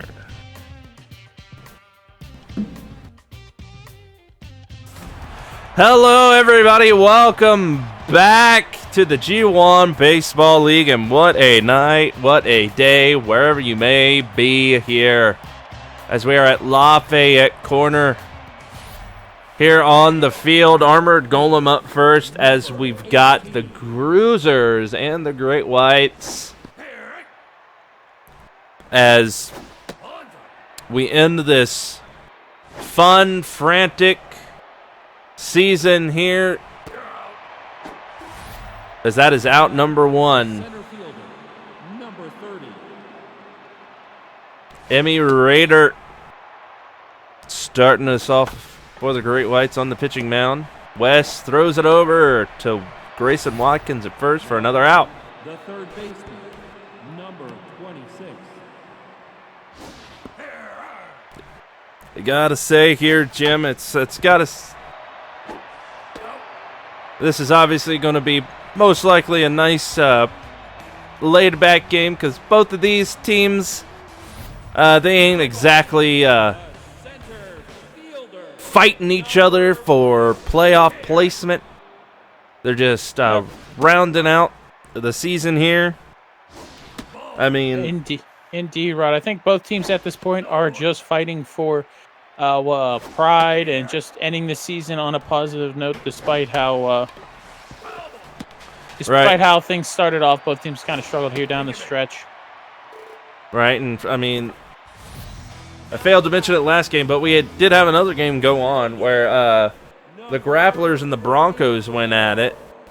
The Grapplers managing to come out on top in a 2-1 score, almost mirroring the game that was here in front of everybody's eyeballs. So hopefully this is a nice, fun game here at the ballpark for everybody.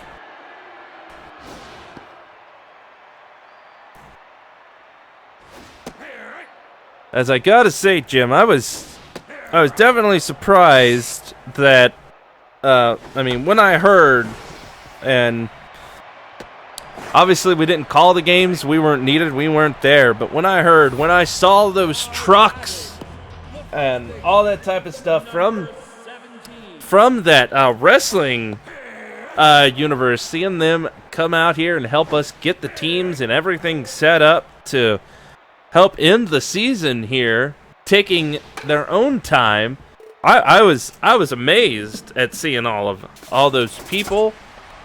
Indeed, as was I, that could lead to a double play. Indeed, it does. So that is it here for the first inning. We go to the top of the second, still tied at 0-0. Now batting the shortstop.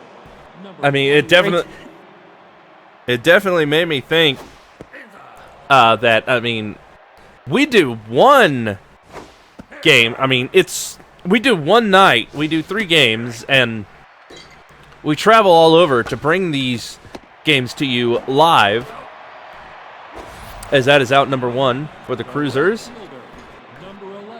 And they do 2 shows a week, multi-hour shows like we do, but it's just one show, 2 nights a week, and the size and the scope and the scale and all the stuff that they had that they needed and they helped us with, I gotta say, it was crazy to see it all in action. But it sounds like, from what I've heard as well, it sounds like they gave their announcer just the days off, because as I can only imagine, calling both of those shows by yourself could probably be a wreck on your vocal cords, as well as just exhausting. Oh, no doubt. I've even heard rumors that it sounds like the fans think he's going to suffer a heart attack during one of the broadcasts. I don't know about that. I mean, I haven't tuned in too much. I know I remember watching him on like the pay-per-views and stuff. I've been able to catch those because, I mean, he gets pretty hyped up and stuff, which, I mean, we do here too, right? I mean, yes, we do. But I mean, I don't know. I mean, is he like really old or something? I mean, I'm no spring chicken, but I don't think it's his age, Rod. I think it's just that because of how consistent and exciting the action can be in with the wrestling shows, it can take a lot out of you. Well, I guess. Especially because you are really the only voice telling the story to what's happening in the ring. So you want the fan at home to experience everything as that is a hit, as that is a double for the Great Whites. Right? I mean, I understand. I get it. I get that because, I mean, over here is, that's going back to the wall. Oh, it bounces off the wall past Armored Golem. Runner stayed at second and see if it was an out, but it wasn't. Gets over to third, and now they got runners on the corners here for Chase a Date. With only 1 out. Right, the Cruisers are going to be looking to get a double play ball here. Because, I mean, I could definitely see why. I mean, they got 2 of us here. I mean, there's a lot going on here. A lot of numbers, stats, plays. That is a run in for the Great Whites. As here comes the pitcher, Emmy Rader.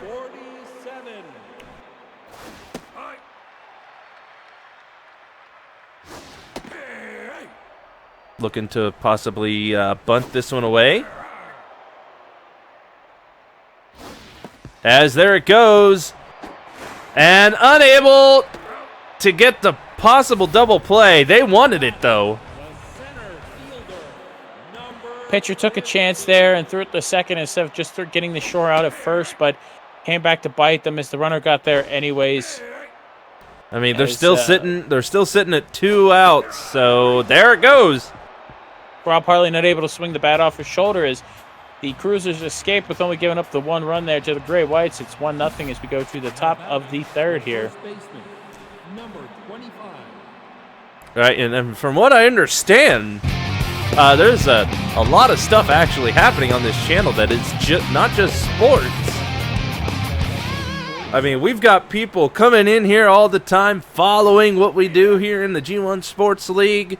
They're online, at home, wherever you're watching this on those fancy mobile phones, all that type of stuff. But, I mean, I even hear tale that you can watch some other crazy stuff on this channel from time to time. I hear there's like a lot of action. I mean, I've heard of like, apparently there's like this show that's been going on for a while. I don't think it's on right now. Obviously, we're here, but it's some sort of like zombie thing going on or something. It's like motorcycles and Wes with a good catch route, number 3 right there. But that is news to me because I'm unsure of. I don't know. I mean, there's so much stuff happening here on this channel. I can't keep up with it. I barely am able to keep up with the baseball half the time. And now there's like dramatic, like different types of shows. I mean, I hear there's even like an action, like battle show of some sort that happens like every so often. Here. I don't know. I mean, we're busy, though. I mean, we can't watch it all, but, I mean, if people out there, if they like the baseball, they like, heck, the football, the wrestling, there's lots of stuff here on this channel, apparently. As now here comes Grayson. Number 17. Solid grounder. Possible double. It is in, and out goes the Great Whites as we go into the 4th inning. As the Cruisers up. Now batting the left fielder, number 18.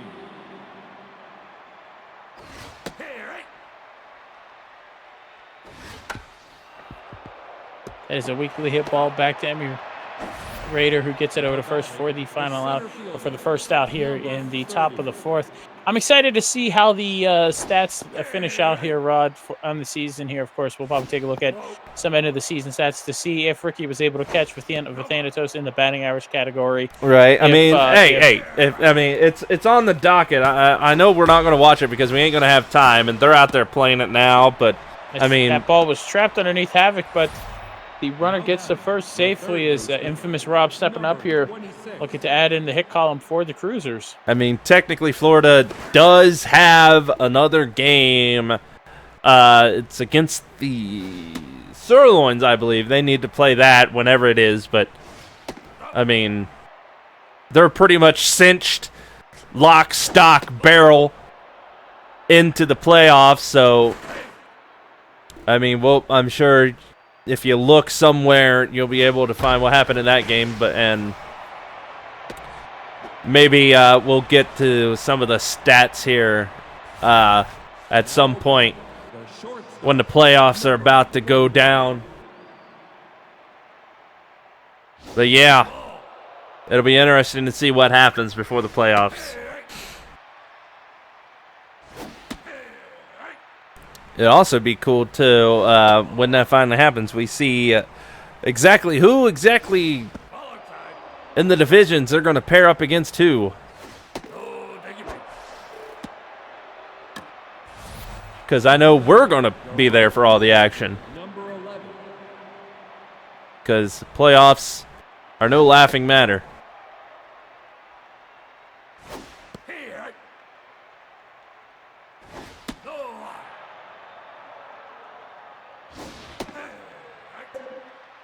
As it is just bases loaded here. It is full, and It is going, and my God, it's a grand slam for the California Cruisers. 4 upper decker, 425 feet. Flynn's 10th home run, 42nd RBI of the season. And everything's coming up Cruisers now here in the top of the 4th.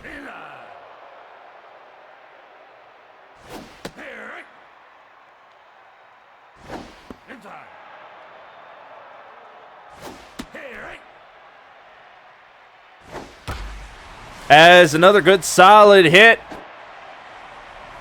Solid single. Now batting, the first baseman, number 25. Oh, sorry about that, Rod. I stepped away to get some. They got me this time. They got me locked in with that Boston. Oh yeah, you see? See what happens when you walk away? You miss a grand slam, and the whole game is turned on its head. I try to run over and get run back, but that is indeed off the top of the walls. That'll be another run across for the Cruisers, as that is another double for them. I tried to get back quickly, but they locked me in with the double Boston Crab there, and we've gone 64 games here. We've done how many weeks, and I always ripped on you for getting stuck. I know. With it. See.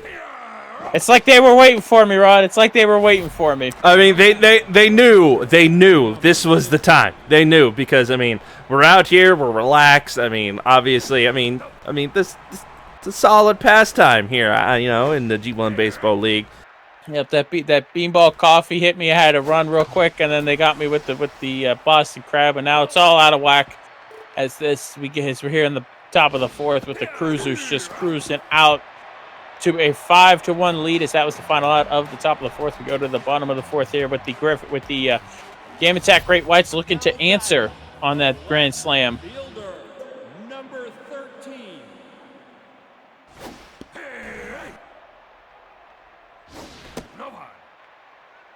I will say, Rod, while I was locked in with that double leg Boston Crab, I did hear the fans going crazy out here when the grand slam was hit, so I knew something was up.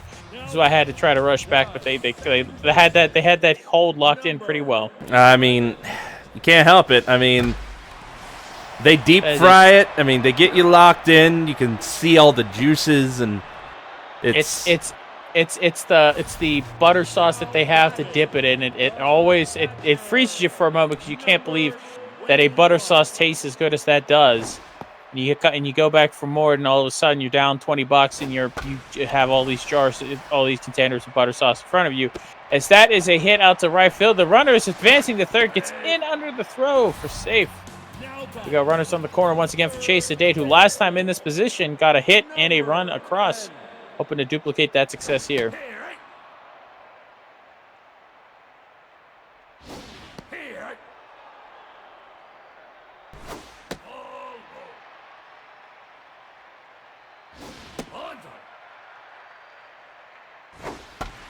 And that's a solid hit. Indeed, goes past the second. that. Yep, goes past the second baseman. As he advances the runner up to first and second, as the pitcher Amy Rader steps to the plate here. They're letting her continue to hit, despite giving up that grand slam. Right. They're sitting at 1 out. It looks like she might be trying to bunt this away, and there it goes. And this time they're playing it safe, just going forth the guaranteed out at first, as Rob Harley steps to the plate. Last time he was in this exact situation, he struck out looking. Let's see if he can reverse that luck here. Getting a little close there, Patrick. One swing of the bat from the Great White batter, and this game is tied. All the lights are on. And that's a walk. Yep, now it is bases loaded for Purple Havoc here. 0 for 2 with 2 strikeouts, of course.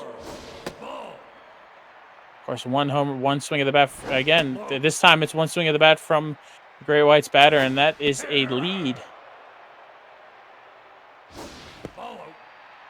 3 balls, 1 strike. Having a little bit of trouble with location here. As that's it, but that's not going to do it. As Flynn over there in right field gets out number 3, but they do score a run to get the lead back within 3 here as we go to the top of the 5th.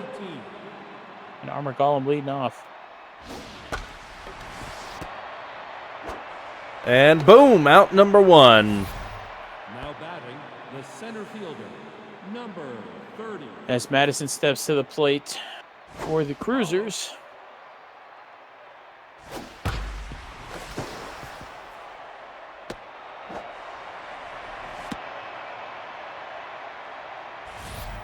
Now batting, the third baseman, number 26.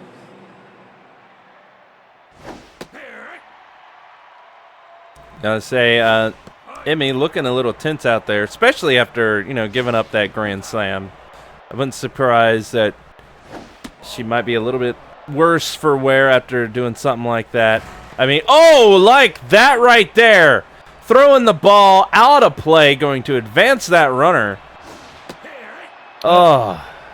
They say that the pitcher has the most difficult throw to throw home to try to get a strike, but in reality, the most difficult throw a pitcher can make is the simple throw to first base. Yeah, oh, no. But that's going to be out number 2, but the Cruisers once again in scoring position as Emmy is out, DeCrunk is in.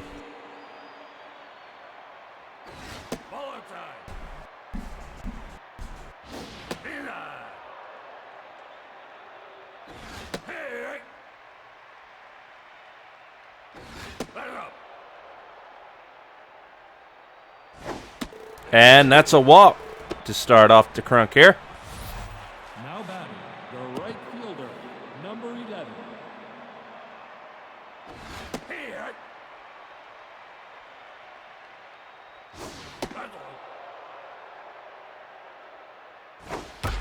And, it's going back, all the way back to Stelio's glove. Back near the wall to end the top of the 5th is now the Great Whites with Eric Burns up first. Shortstop, number 7.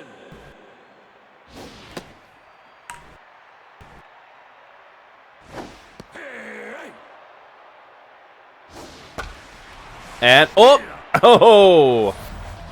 good catch by Dragon there. Second baseman almost went over her head, but got that glove up high enough.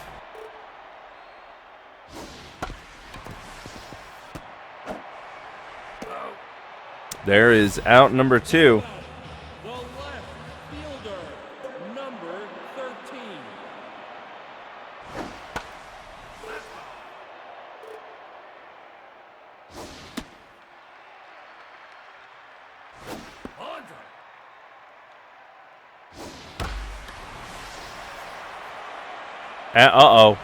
Oh my, there it goes. Home run.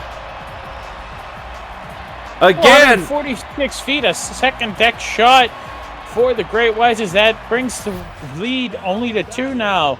That was a solid shot from Stelio. As now West ranks up. West, like he does every plate appearance, calling his shot. Let's hope he can maybe get it, as that is gonna possibly be, no, not a single. That is out number 3 as now we headed into the 6th inning. With the score of 5-3, the Great Whites slowly climbing back in this game. Baseman, number 31. As, apparently Wes pulled a hammy trying to get to first. Yeah, we can all respect a player running as hard as he can to get a hit, especially on an infield hit like that. But unfortunately, you hate to see the other side of it when a player gets hurt. West is staying in.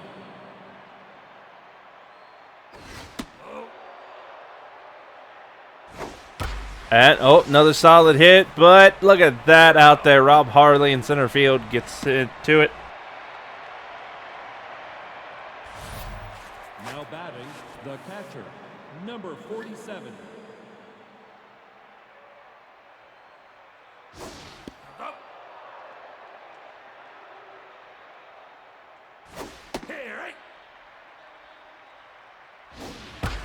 And, uh-oh, that one gonna go off the wall. And, the runner trying to go to third. Gets there. Under the throw. As Orlick Patrick step into the plate. Let's see if... Nope, they don't let him hit. Conker coming in for the Cruisers to pinch hit as one out, runners on the corners. But a confusing play at least, as that was... As they had it set up for the suicide squeeze bunt, and as you saw there, it did not work as the catcher was on... As the catcher, Zekros, was on top of it. Or, I'm sorry, I thought that Patrick was coming in to pinch hit. It looks like someone was coming in to pinch run for the Cruisers. That was a whole mess of confusion there. Right? As Zekros caught the ball for the second out and then tagged the runner running in from third for the final out. As that was just a quick whoop, whoop, whoop play. I mean, that's how fast things can change here in the G1 Baseball League. I can only imagine what's going to happen during the playoffs. Indeed, as Cap Miałka coming in relief for Patrick, who got through 5 1/3 innings, only giving up the 3 runs. But Chase today stepping to the plate here, 2 for 2 today with 2 singles and a run bat and 2 runs batted in.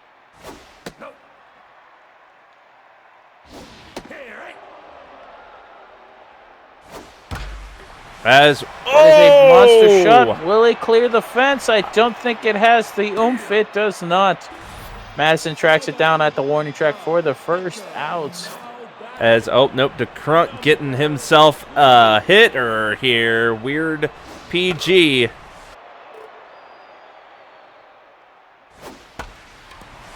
If it stays fair, it's a hit. It does not. Just on the other side of that line. Just got ahead. Just was late on that pitch, unfortunately.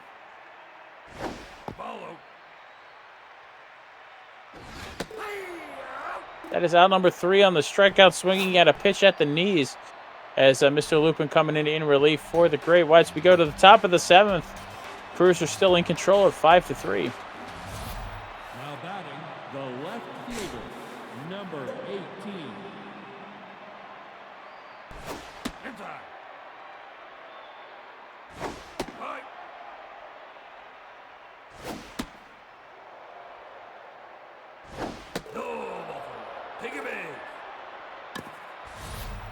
All right. The center fielder. Going ahead, taking his base. Now, here comes the center fielder, Madison, up to bat.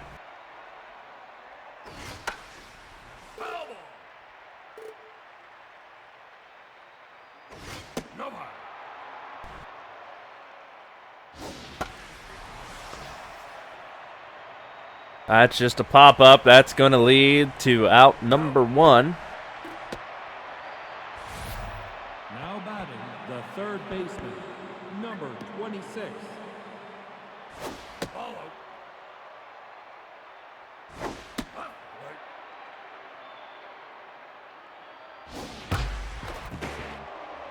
Uh-oh. Dropping the ball a little bit there. Now batting, the shortstop, number 21. As solid Just grounder. to a double play. West to Burns to Watt Grayson at first. That is the 4-6-3 double play. And just like that, we go to the bottom of the 7th. Score still 5-3. It's Rob Harley looking to get back on base. He's 0 for 1 today, but has 2 walks for the Great Whites. That is a deep fly ball. Will it clear the fence or will it stay in play? Yeah, it does. Just over the outstretched arm of the right fielder, and that is a solo home run. 350 feet, the 11th home run of the season for Rob Harley. 26 run batted in, and just like that, it is now a 1-run ball game. As the Great Whites are not out of this game just yet, Rod. They are not, Jim. The perfect. Ooh, that one went a little low for that ball. As now, like a pinball bouncing off the catcher's ankle there. right, Captain Miałka might want to pay more attention where he's throwing that thing. That is out number 1, and Eric Burns, who made that stellar double play last inning, looking to get in the hit column here. Looking to get on base for the Great Whites. All right, they need more than home runs. They need to get around those bases, get some runs in. As there's And a he will walk. take that on a 4-pitch walk. It's Grayson Watkins stepping in. Of course, Grayson always a threat to hit for power as they're bringing in Floyd Bishop to pinch hit. Questionable call, but we'll see if it pays off. Oh! As that is hit. Nobody's covering first. That is barely got it over. As I don't understand that call by the Great Whites. The pinch hit for Grayson there, unless there's an injury, which we will update you if there is. But that is a double play that just barely happened. As Floyd coming out and Nero coming in at center field. They move Rob Harley over to first base. They must be trying anything they can to jolt some offense here. And that one's fair, popped it's a up. home run. And it's off the wall again. I thought that was a home run. I thought it had the distance, but of course, as we say, as always, I am wrong. Yeah, I mean, they've been doing good at getting those balls out there deep in the field. Maybe not home run territory, a lot of them, but they've been bouncing off those high walls back there as, that is going to go for an out. He got caught, unfortunately, with that steal. The Cruisers, of course, running out of chances to add back to their lead, but that is a walk. Mr. Lupin, unfortunately, unable to get that final strike across. As now, The first baseman. Now pitching. As and of course, Lupin, because of that, Lupin coming out, Z-Jacket stepping in, looking to close out this game for the Great Whites.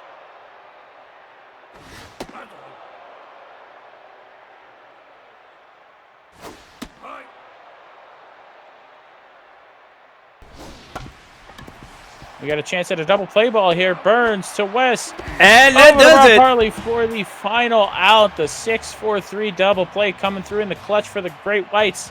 As we go to the bottom of the eighth, this is, like I said, chances are running out. Stelio already with a home run today. Looking to maybe add another one and tie this game up.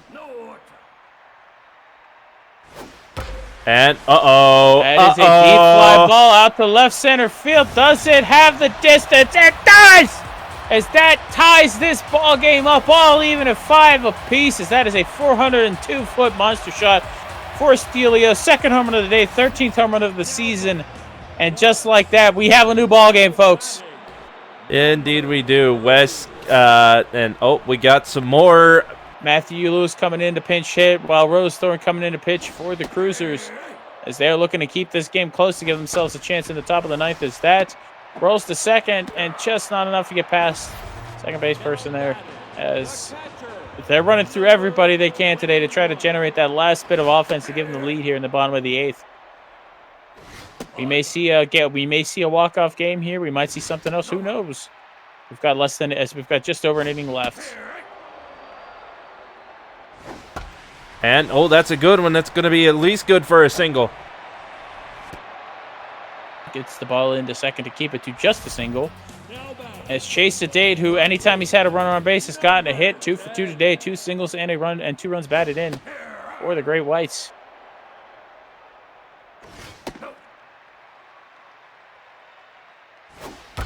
And, that's a single, that but will not do it, as that is a double play. 4, 6, 3, and because of that home run, we go tied to the top of the ninth inning for the Cruisers here, who are going to be looking to, 22. as Matthew Lewis coming in at second base for Wes. That is not his normal position in the field, but of course, when you're limited on what you have available, you got to play where you can. right. I mean, he hurt himself a little bit, so you can't just have an open position out there. That is a walk leading off here as Rose Thorne stepping up to the plate, but of course a pinch hitter coming out, Jenny Bobenny for the Cruisers. Here looking to give them the lead again, or at least get on base. That is an out. Matthew Lewis on top of that ball. Goes over first, try to get the runner, but cannot. Armor Column stepping to the plate now. I mean, we could. As this is the last game we're broadcasting here for the G1 Baseball League in the regular season, it would be fitting for it to finish in extra innings. But I'm excited to see how this game ends up. Right. I mean, obviously after this, The Great White's going to have another chance at bat if they can do what they've been doing and get that one run that they need. This game will be over as that is out number 2. Now batting, the center fielder, number 30.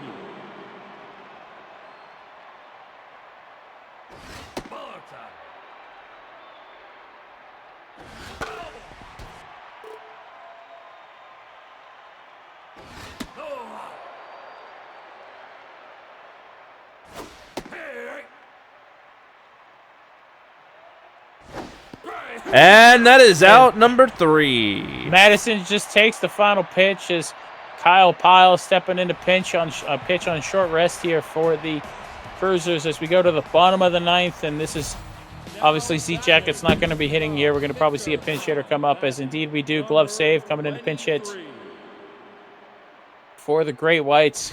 Of course, you see there Kyle Pyle the last couple of starts has had trouble locating his pitches.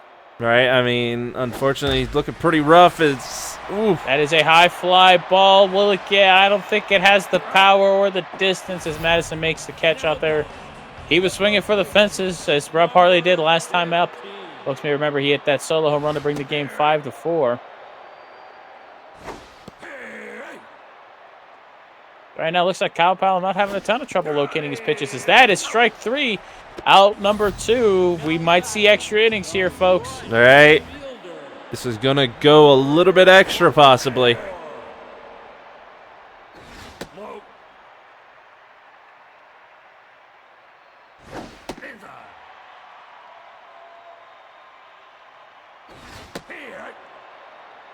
Final strike. And that's going to be the final. final. Drop in for a hit. It doesn't. And just like that, the 9th inning is over. B.H. Shanks coming into pitch for the Great Whites as we go to the now top of the 10th. Still tied at 5 apiece. Now batting, the third baseman, number 26. I mean, I'm looking at my hands, and both of my hands are the score. So that is it. If it stays fair, it's a home run, but it does just not. drifts foul. It almost hit the boat up there. Indeed, that would have been a $500 donation to his favorite charity. As infamous Rob just got ahead of that pitch, it was just behind on that pitch that he almost took for a home run. As that is out number 1, he was swinging. He too again was swinging for the fences, as I think every batter who's been up in the last inning or so has done. Still only 1 out, though. Little bit of breathing room, though not much here for either team.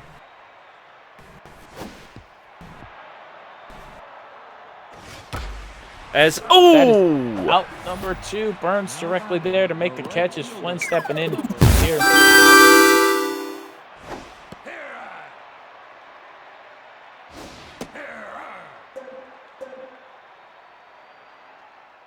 Is now solid. Oh no. As a reminder, it's not always about the long ball. Sometimes you just got to get on base and give your team a chance. As that is not how you do it. As that is out number 3, we go to the bottom of the 10th with the Great Whites looking to win this ballgame here in front of the home audience.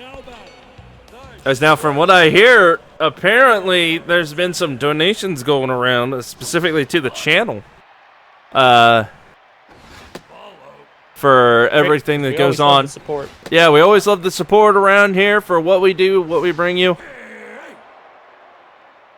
Every little bit counts. As that is a 5-pitch walk and gets a runner on first with 0 outs here, with Nero stepping to the plate. First at bat of the day. But now the pressure is on for the Great Whites. Let's see if they go for a steal here. As Nero just takes 3 pitches back to back to back. They're all strikes. Unfortunately,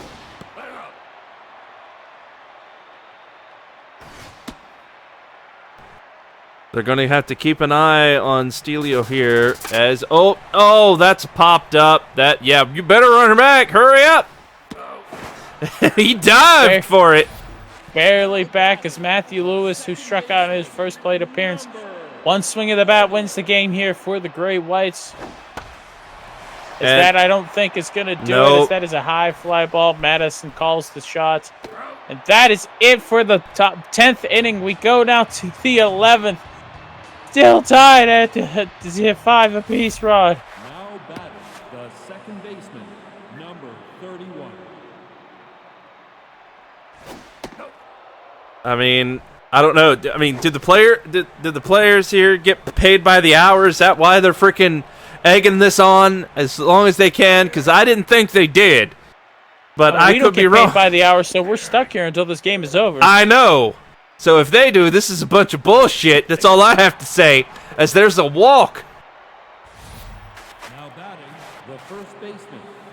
Now pitching. Being checked out, and Sean Bolin, who said if he was needed, despite pitching the other day for short rest, this was available for the team. If he was needed, he comes in anticipation that they might go a few more innings, which, of course, Rod, we're hoping is not the case. As that is another pitch walk. Yep, another walk. Rough way to start for Bolin there. Yep, and the pressure has built. It is at a high here with the runners on first and second and no outs for the Cruisers. And the Great White pitchers are having trouble locating their pitches here. I mean, there's another 2 balls. 3 balls. You don't walk the bases loaded here, Bolin. And that's indeed what he does. Bases are loaded with no outs. And Kyle Powell stepping to the plate. I'm assuming we will see a pinch hitter. Carl Coleman coming in to pinch hit for the Cruisers. A hit in any direction will score a run, maybe 2. Sacrifice fly. There are many options here that the Cruisers have at their disposal to get a run across. But it is going to be, I mean, a walk works as well. That's true. Bolin needs to be aware of his surroundings. That's a grounder. That's going to do it. Field, and that will score 1 as now the Cruisers have taken the lead 6-5 here as Omar Collins stepping to the plate. 0 for 4 today, but has reached base via a walk. And they remember, as you can see the anger on Bolin's face here, so he did not want to give up that run. Right, and the thing is, it went foul. Was on, but it went foul, and did not have a chance to come back fair. That would have been one deadly double play, though, because as this is another double play possibility here. Out 1, out 2, and they limit it to just 1 run.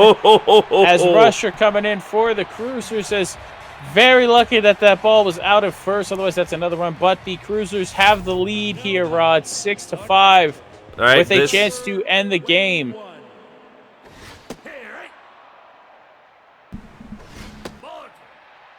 As the Great Whites are just looking to get on base at this point, give them a chance to win, or at least tie this ball game up. And now good. Oh, there it goes. Full count. And that's a walk. I would say most of our batters, when they get walked here, Rod, in the G1 Baseball League, I don't think they walk. I think they take a leisurely stroll. All right. I mean, it's good to, you get moving. Get the blood pumping. Just with that walk, we get a 4-6-3 double play. And just like that, Sean Bolin comes to the plate with the last out on his shoulders. As that's going to do it. High fly ball to right field. If it's caught, it is ball game, and it is. Flynn makes the catch for the final out. And after 11 innings of baseball, we have the end of the season with the Cruisers winning 6-5. Let's take a look at the box score, Rod.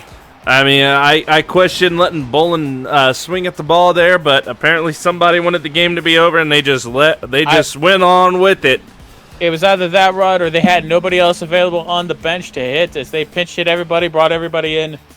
That is it. We see here with the difference in hit. I mean, it was a close game the whole way through. This Great Whites fought back in the 7th and 8th inning to tie the ball game up, but ultimately the Cruisers win with the 11 hits. Let's take a look at how the folks did at the plate. Of course, 3 home runs by the Great Whites and only 1 home run by the Cruisers. But of course, that 1 home run was the grand slam I missed by Flynn. I mean, from the looks of this right here, they did bring in everybody. I think we're right. Yeah, as you saw, there were pinch hitters, pinch runners, pinch fielders, all that stuff. Everything was pinched. They tried everything they could to generate offense, and they did for a while, but unfortunately, at the end of the game, came back to bite them in the as they say, the tuchus.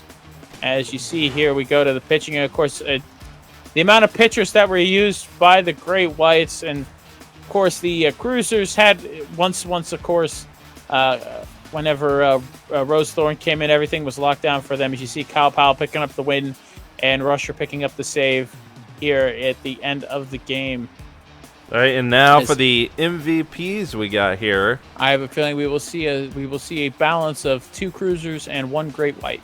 All right, let's find out here. Nope, it was the exact opposite. Reverse that.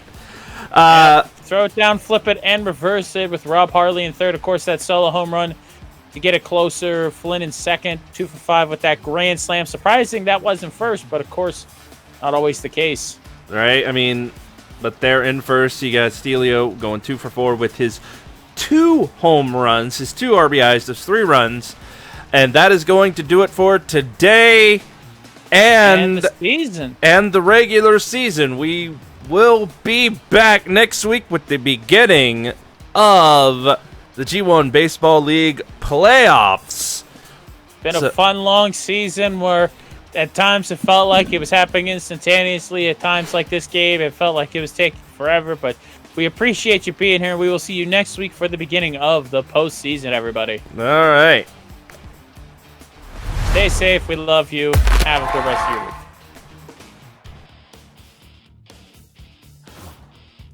And thank you, Silent Hero, for the 100 bits. Yes, thank you, Silent Hero, for 100 bits randomly there in the middle of the game. I was not expecting that just out of nowhere like that, but...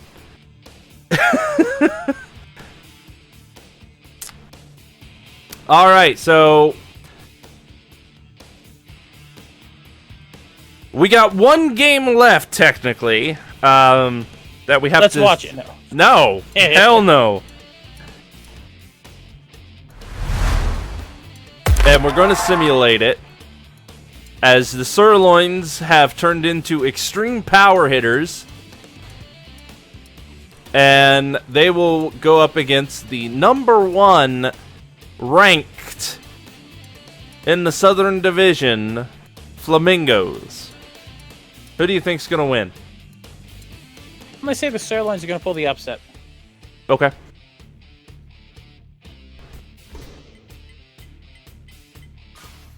Wrong again. Okay.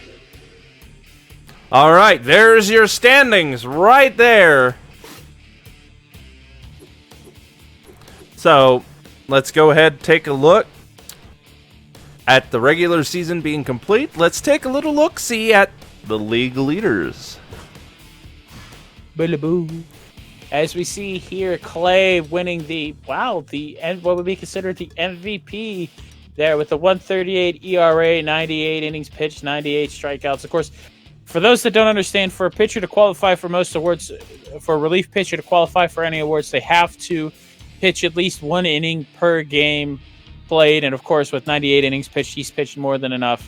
Of course, 98 strikeouts and the 1 save. So outbeats Ricky for the MVP, which is a bit of a surprise, but I'm happy it was a Griffin. Right? As we see, the Griffins actually had 3 of the top 10 there. Right. Flamingos had 3, we had 3, the Core Pirates, Great Whites, and the Screwballs snuck 1 in there as well. Not bad. Not bad for a top 10.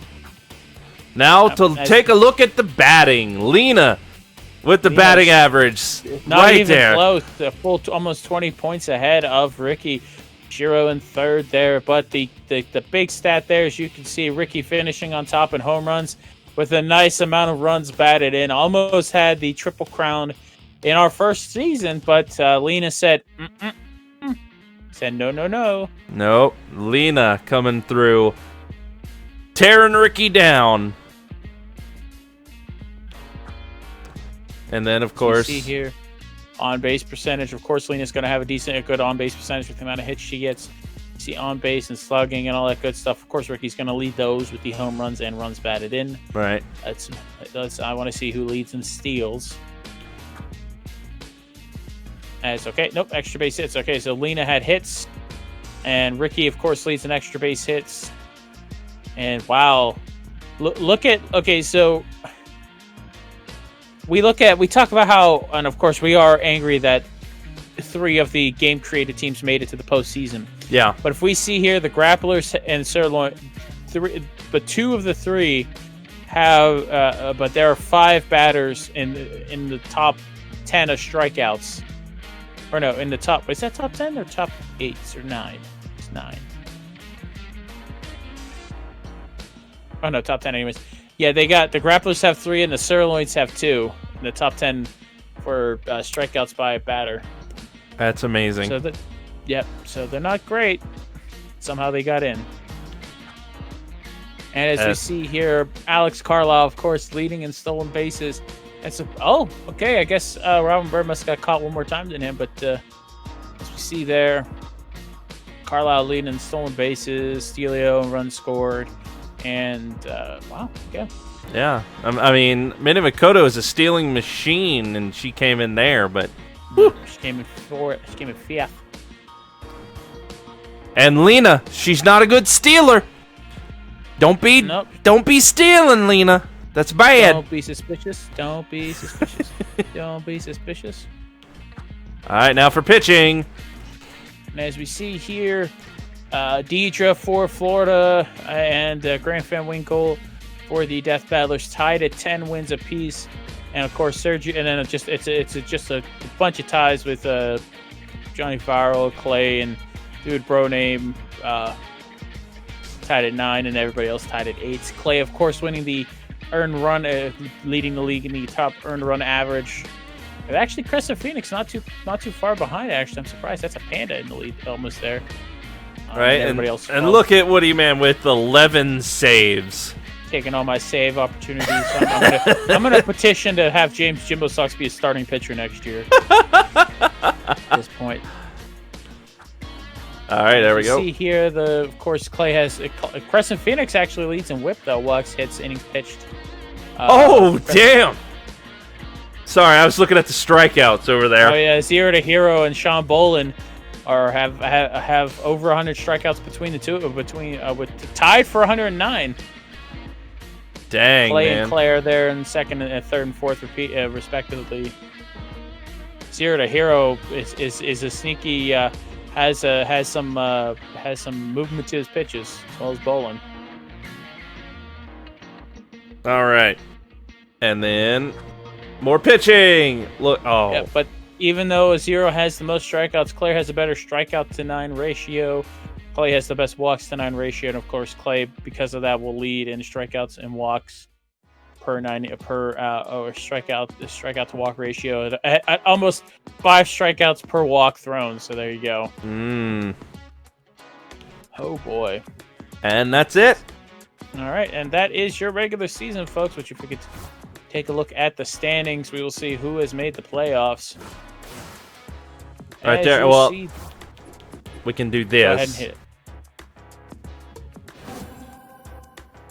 Hey, we made it to the playoffs, but as you can see here, there are 4 games a week, and obviously, because oh man, that did not work out the way I hoped. Shit. Nope, we've got it. Fuck. I thought it'd be 1, 2, 3, 4, 1, 2, 3, 4, not 1 and 8. Oh, shit buckets. Okay, that screws up my idea. Yeah, we gotta watch them all now. Fuck. Not necessarily. I mean, we can.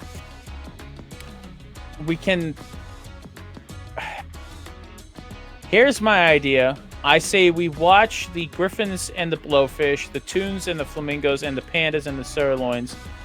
Oh no, not even then. I would say we definitely watch the Flamingos and the Toons, and then we leave one of the teams out each week. Because again, it's a bet. What is it? A best of 3 games or a best of 5 games? Best of 3.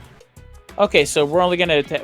So potentially one team like the Flamingos could sweep and win in 2 games. So it's like, I would say let's watch them and then pick of the other 2. I would say depending on who's here would determine that. Personally, I would say let's watch the Griffins and the Blowfish and the Sirloins and Pandas. Well, that depends on what it goes to. No, I'm saying just for next week. I'm not talking for the whole playoffs. All right, view the detailed bracket. Yep. So, well, see, here's the thing too, because even if it takes 3 games for all these series, like they go to all 3, we're still gonna have to leave one team out. I would say let's get through it so we can get to the championship week, championship day, rather than leaving one team, rather than either leaving a team and watching it next the following week or trying to get all 4 games in. We simulate one of them. Okay. I mean, it's ultimately your call. I'm just here to help. Well, oh no, we'll see when we get there, I guess. But I mean, when we get there, we are there. well, when we get to next week, okay? Okay. Because first up, we got the Pandas and the Sirloins. And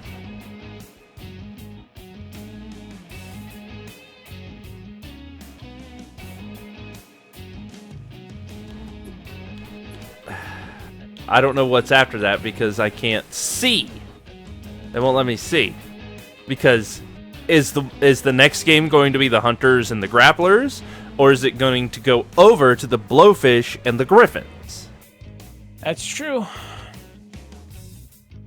Because if I knew it was going to go over to the Griffins and the Blowfish, I would say, let's go ahead, watch the Pandas and the Sirloins, then it'll go over to the Blowfish and the Griffins, and then if that's the way it's going to go, like a cross, like that, zigzag, we skip the Hunters and the Grapplers and watch the Toons and the Flamingos.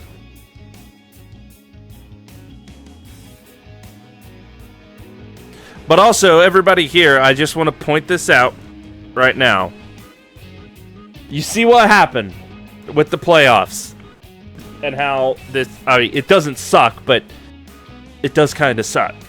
I doubt it'll be bad, but I know I got an idea for another team for when we do this again for the next season when it comes around. But I would like to fill it out with 2 more. So if anybody, and I mean anybody, has an idea for a team and I can create them, and you know, like the 21 people, I doubt you do, or you know what I should base it on, or something like that, let me know. Send me a message. I don't care how you send me the message. It can be a carrier pigeon for all I care. Let's fill this up for next season. And obviously when we do next season, let's properly limit the games as well. Yeah. Because we'll have to remind ourselves how...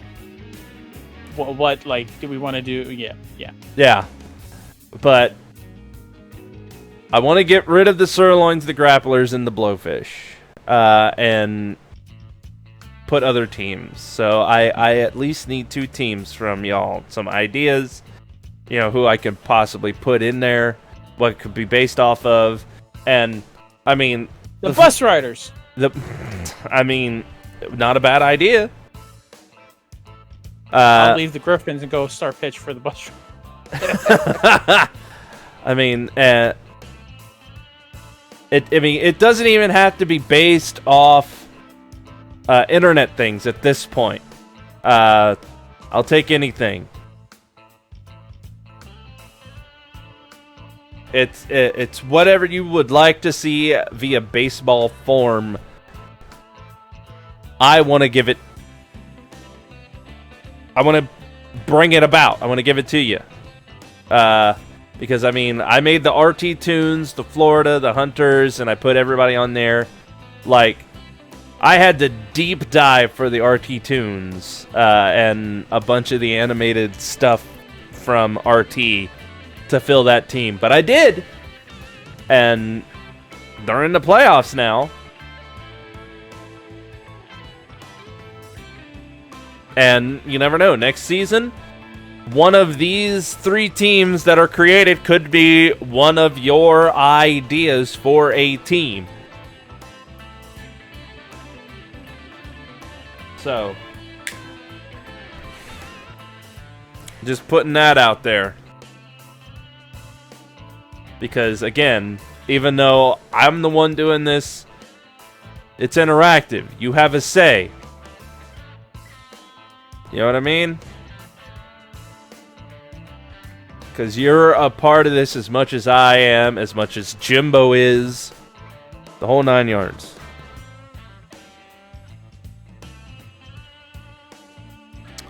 So yeah, that's gonna do it for tonight. Obviously we'll be back tomorrow night with the G1 Football League. We'll have a game. What game? I don't know yet. I can't remember if we decided on it or not last week. I'd have to actually look at it. But that'll be tomorrow night. Same robed place, same robed time, same robed channel.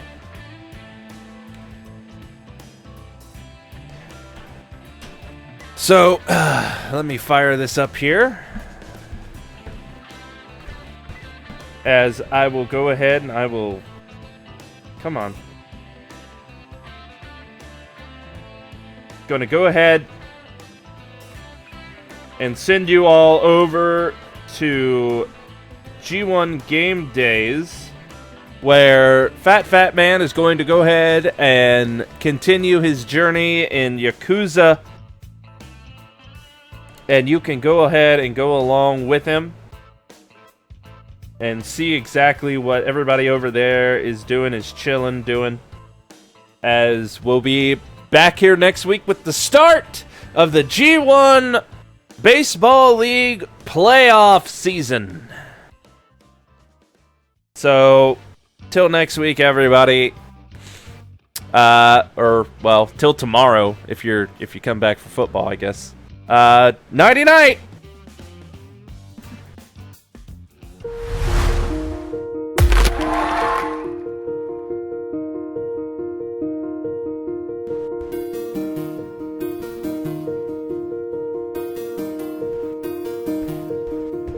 Is it gonna do the thing? It better do the thing. I'm gonna be pissed. What thing? The credits? Yeah. There it goes. Okay. Now you can pull your penis out. Whatever it is you're gonna do. What? Are we muted?